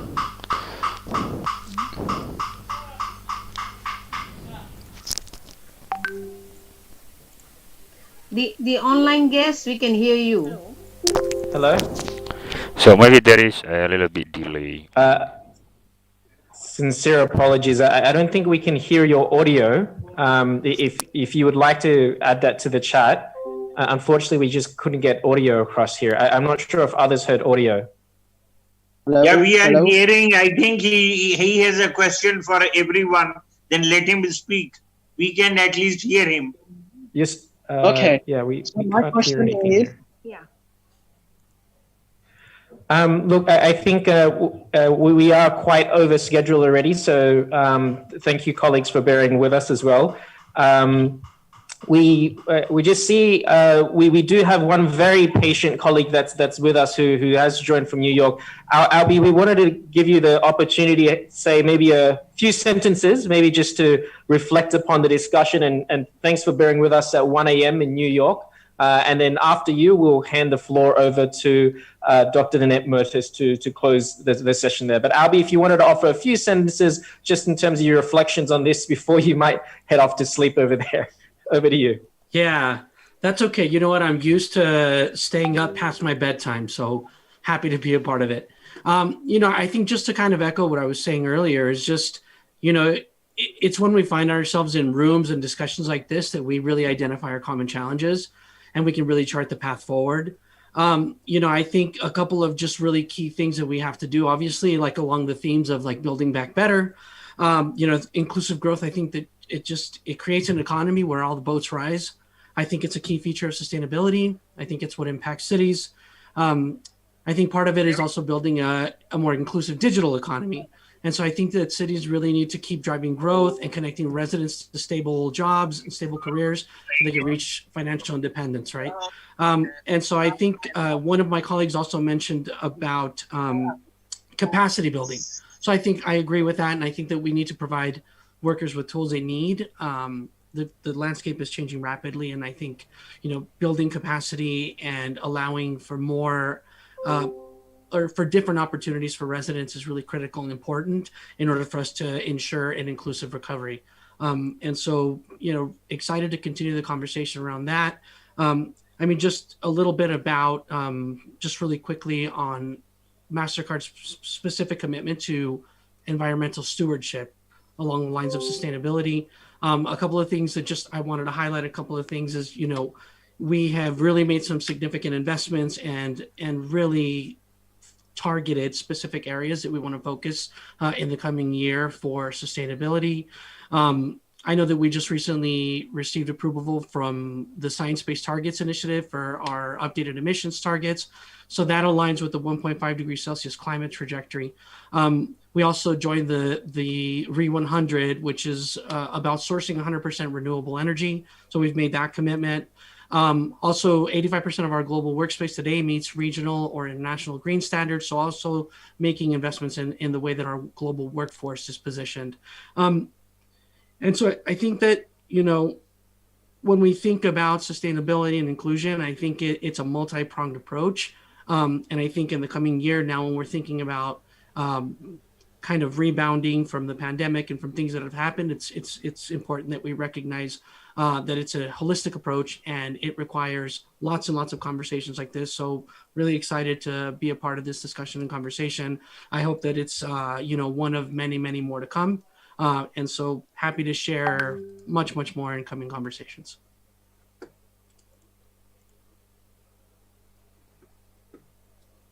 Great. Thank you so much, Abi. Immense thanks. And of course, for all participants, both online and offline, for your patience, both in overcoming the technical difficulties, both in the morning and just online whilst we're connecting as well. We really appreciate your time and bearing with us with that. I see there's been some lively discussion online in terms of the discussions and people already making connections and discussing follow-up after this, which is always encouraging to see, and we hope that continues on. And certainly as organizers, as part of the issue-based coalition on human mobility and urbanization, we have a wonderful track of activities that we're planning for 2021 and looking forward for collaboration with all of you on that. And so with those words, we would have the pleasure of having Dr. Motis for the entire session today. We really appreciate your time in joining with us for the entire extent, and handing it over to you to offer the closing remarks for our session today. Thank you. Thank you, Tom. So my name is Nanette Motis. I'm the Regional Director for IOM Asia Pacific and also a co-chair of the IBC in Human Mobility and Urbanization. It's distinguished participants and partners. It is my great pleasure to close the regional launch of the World Cities Report 2020, noting the fruitful exchanges we have had throughout the deliberations and very good perspectives from everyone. On behalf of the Issues-Based Coalition on Human Mobility and Urbanization, co-chaired by UN Habitat and IOM, I would like to sincerely thank you again to the co-organizers, the Bangkok Metropolitan Administration, the United Cities and local governments, for their kind support and continued contributions towards sustainable urbanization.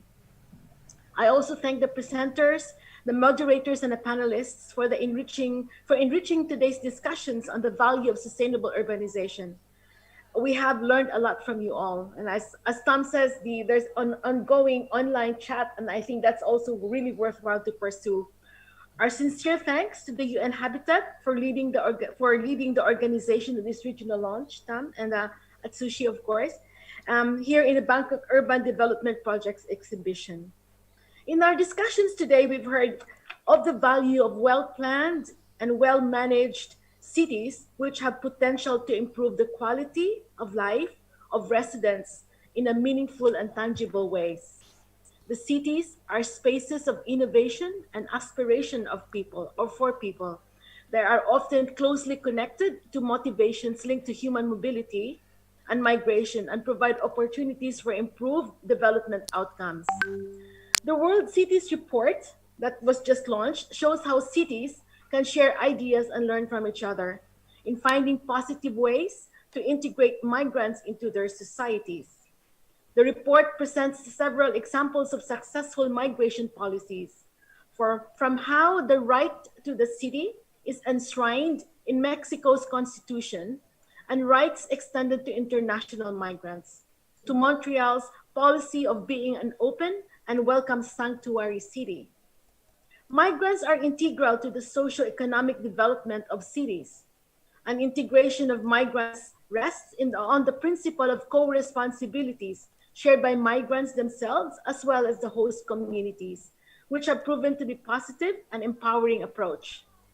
Global frameworks such as the new Urban Agenda, the Global Compact for Safe, Orderly and Regular Migration, and the 2020 Agenda all reinforce the role of local authorities as central to the integration of migrants insofar as cities are the frontline recipients of migrants. The COVID-19 pandemic has brought unprecedented and devastating impact on cities as we all have experienced and continue to experience in the foreseeable future, as the cities have been at the epicenter of the COVID-19 outbreak, with 95% of cases reported from within urban centers. The pandemic has also further brought to the fore existing inequalities, exposed a plethora of rights violations, and highlighting the need for stronger social protection for migrants and nationals alike. People living on the margins of the cities and unplanned urban areas, including migrants and displaced persons, often fall outside the social safety nets. Lack of access to basic services to ensure their health and well-being, and experience situations of increased vulnerability. The direct impacts and indirect consequences of COVID-19 are still unfolding and will continue to be felt, and existing inequalities exacerbated in the months and years to come. COVID-19 should not reverse the trends of urbanization, though, and rural-urban migration.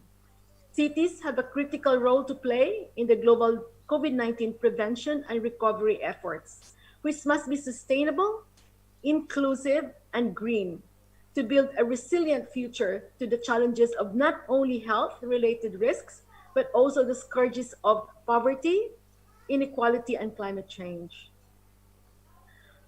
Under the United Nations Regional Collaborative Platform, the issue-based coalition on human mobility and urbanization recognizes the important role cities have played in responding to COVID-19. In 2021, the IBC that Tam also referred to will carry out a study to identify the positive roles and best practices of local governments in the response to COVID-19 and how they have and continue to effectively support migrants and newcomers in the cities in the advent of the pandemic. Closely linked to today's event, the United Cities and Local Governments Asia Pacific, what we call the UCLG Asia Pacific, will be hosting a webinar on cities and migration tomorrow afternoon, in line with the International Migrants Day, celebrated normally on the 18th of December. The webinar will focus on identifying pathways that enable local governments to engage with relevant stakeholders in the ASEAN and Asia Pacific and amplify their voices on migration issues at the regional and global levels. We will welcome all of you to join the discussion tomorrow at 2 p.m. Bangkok time. Ahead of this, and already mentioned, at 10 o'clock, tomorrow is a very busy day because of the International Migrants Day. And at 10 o'clock to 12:30 tomorrow, the United Nations Network on Migration, together with the Bangladesh and other champion countries of the Global Compact for Safe, Orderly, and Regular Migration, will be commemorating the International Migrants Day and launching the 2020 Asia Pacific Migration Report. And this is done together with the Regional UN Network for Migration, a group of 14 agencies working together under the umbrella of the UN Regional Network for Migration. You are welcome to follow the deliberations, which will be broadcast via YouTube tomorrow.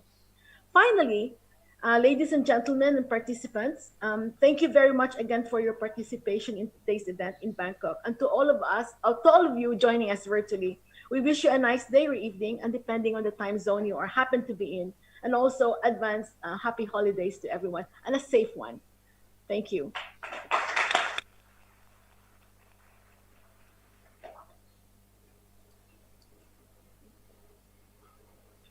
Meeting adjourned.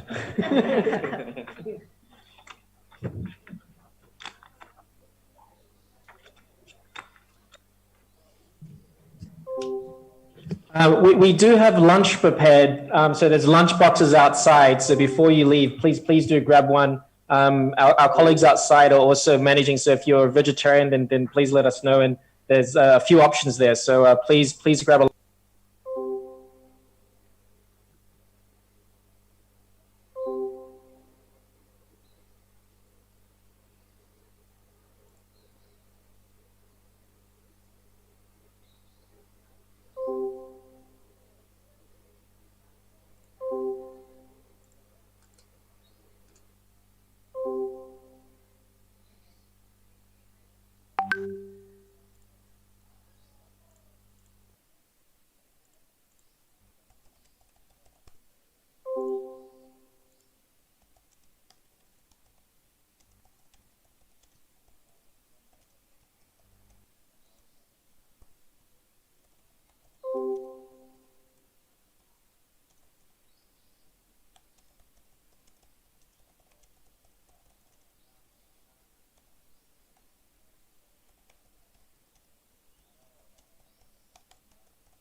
Halo.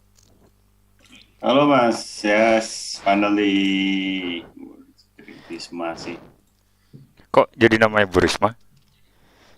Iya, gue buatin link buat Bu Risma, gue pengen cepet aja, gue langsung klik aja. Oh, ya. Nah, nanti aku sedikitin ya. Ini berarti interpreternya Mas sudah ada emailnya. Ntar aku jadiin Mas Koho. Ini yang Nanti aja, nggak nanti aja kalau udah dia join, assign manually Mas. ya, oke. Biar gampang. Oke. Sebentar, terus PPT udah ada di Mas semua kan?